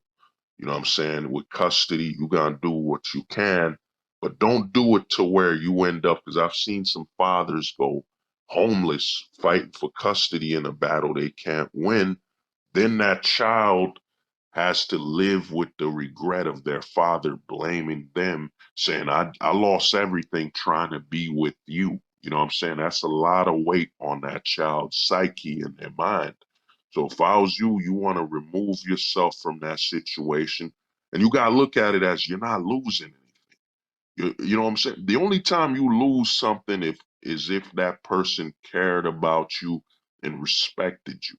In the system we're in, they keep telling us, "Oh, you lost something." How did I lose something when that person I lost didn't give a damn about me, didn't respect me? I'm just removing something negative out of my life. You know what I'm saying? I'm always gonna have love for that kid and everything.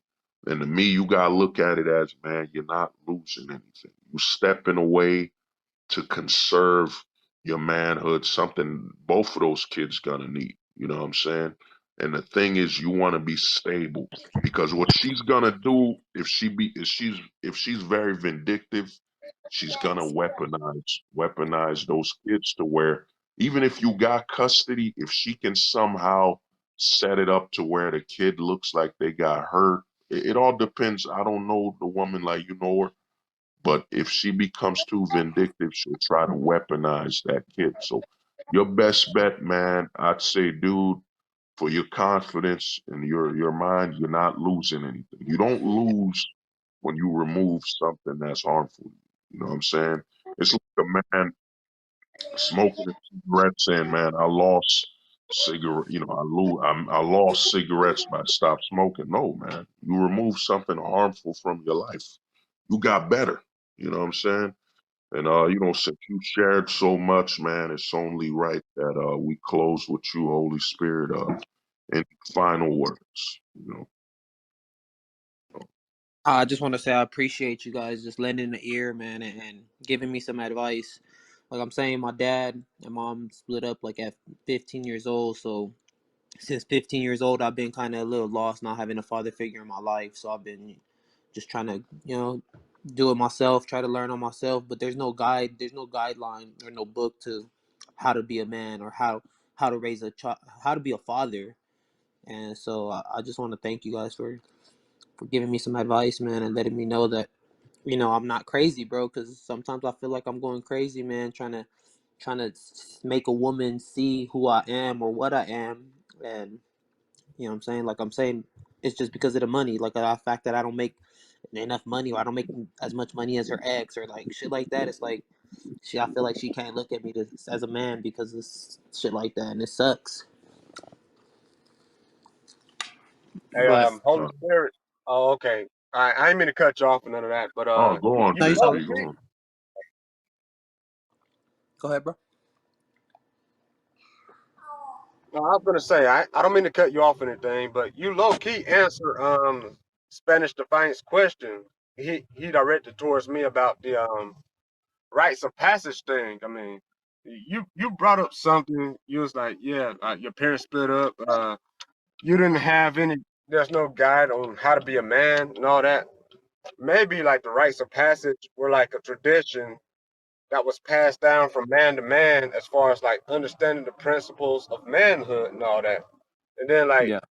they externalized it with rituals to make sure that that the boy that was being brought to the manhood could prove physically that he understood the principles of manhood. So this is why we had like these rituals, these passages, these ceremonies. Like you had the boys that had to go out and do certain things. Like they would take the boy out alone to the woods sometimes and all that type of stuff. I mean, they Mm-hmm. wanted that boy to make sure that he understood, what it is, to be a man, the principles of manhood before, they allowed him to, reproduce and start a family. I mean, like you don't want somebody, ignorant, or stupid, producing offspring. I mean, it's gonna fuck up your society.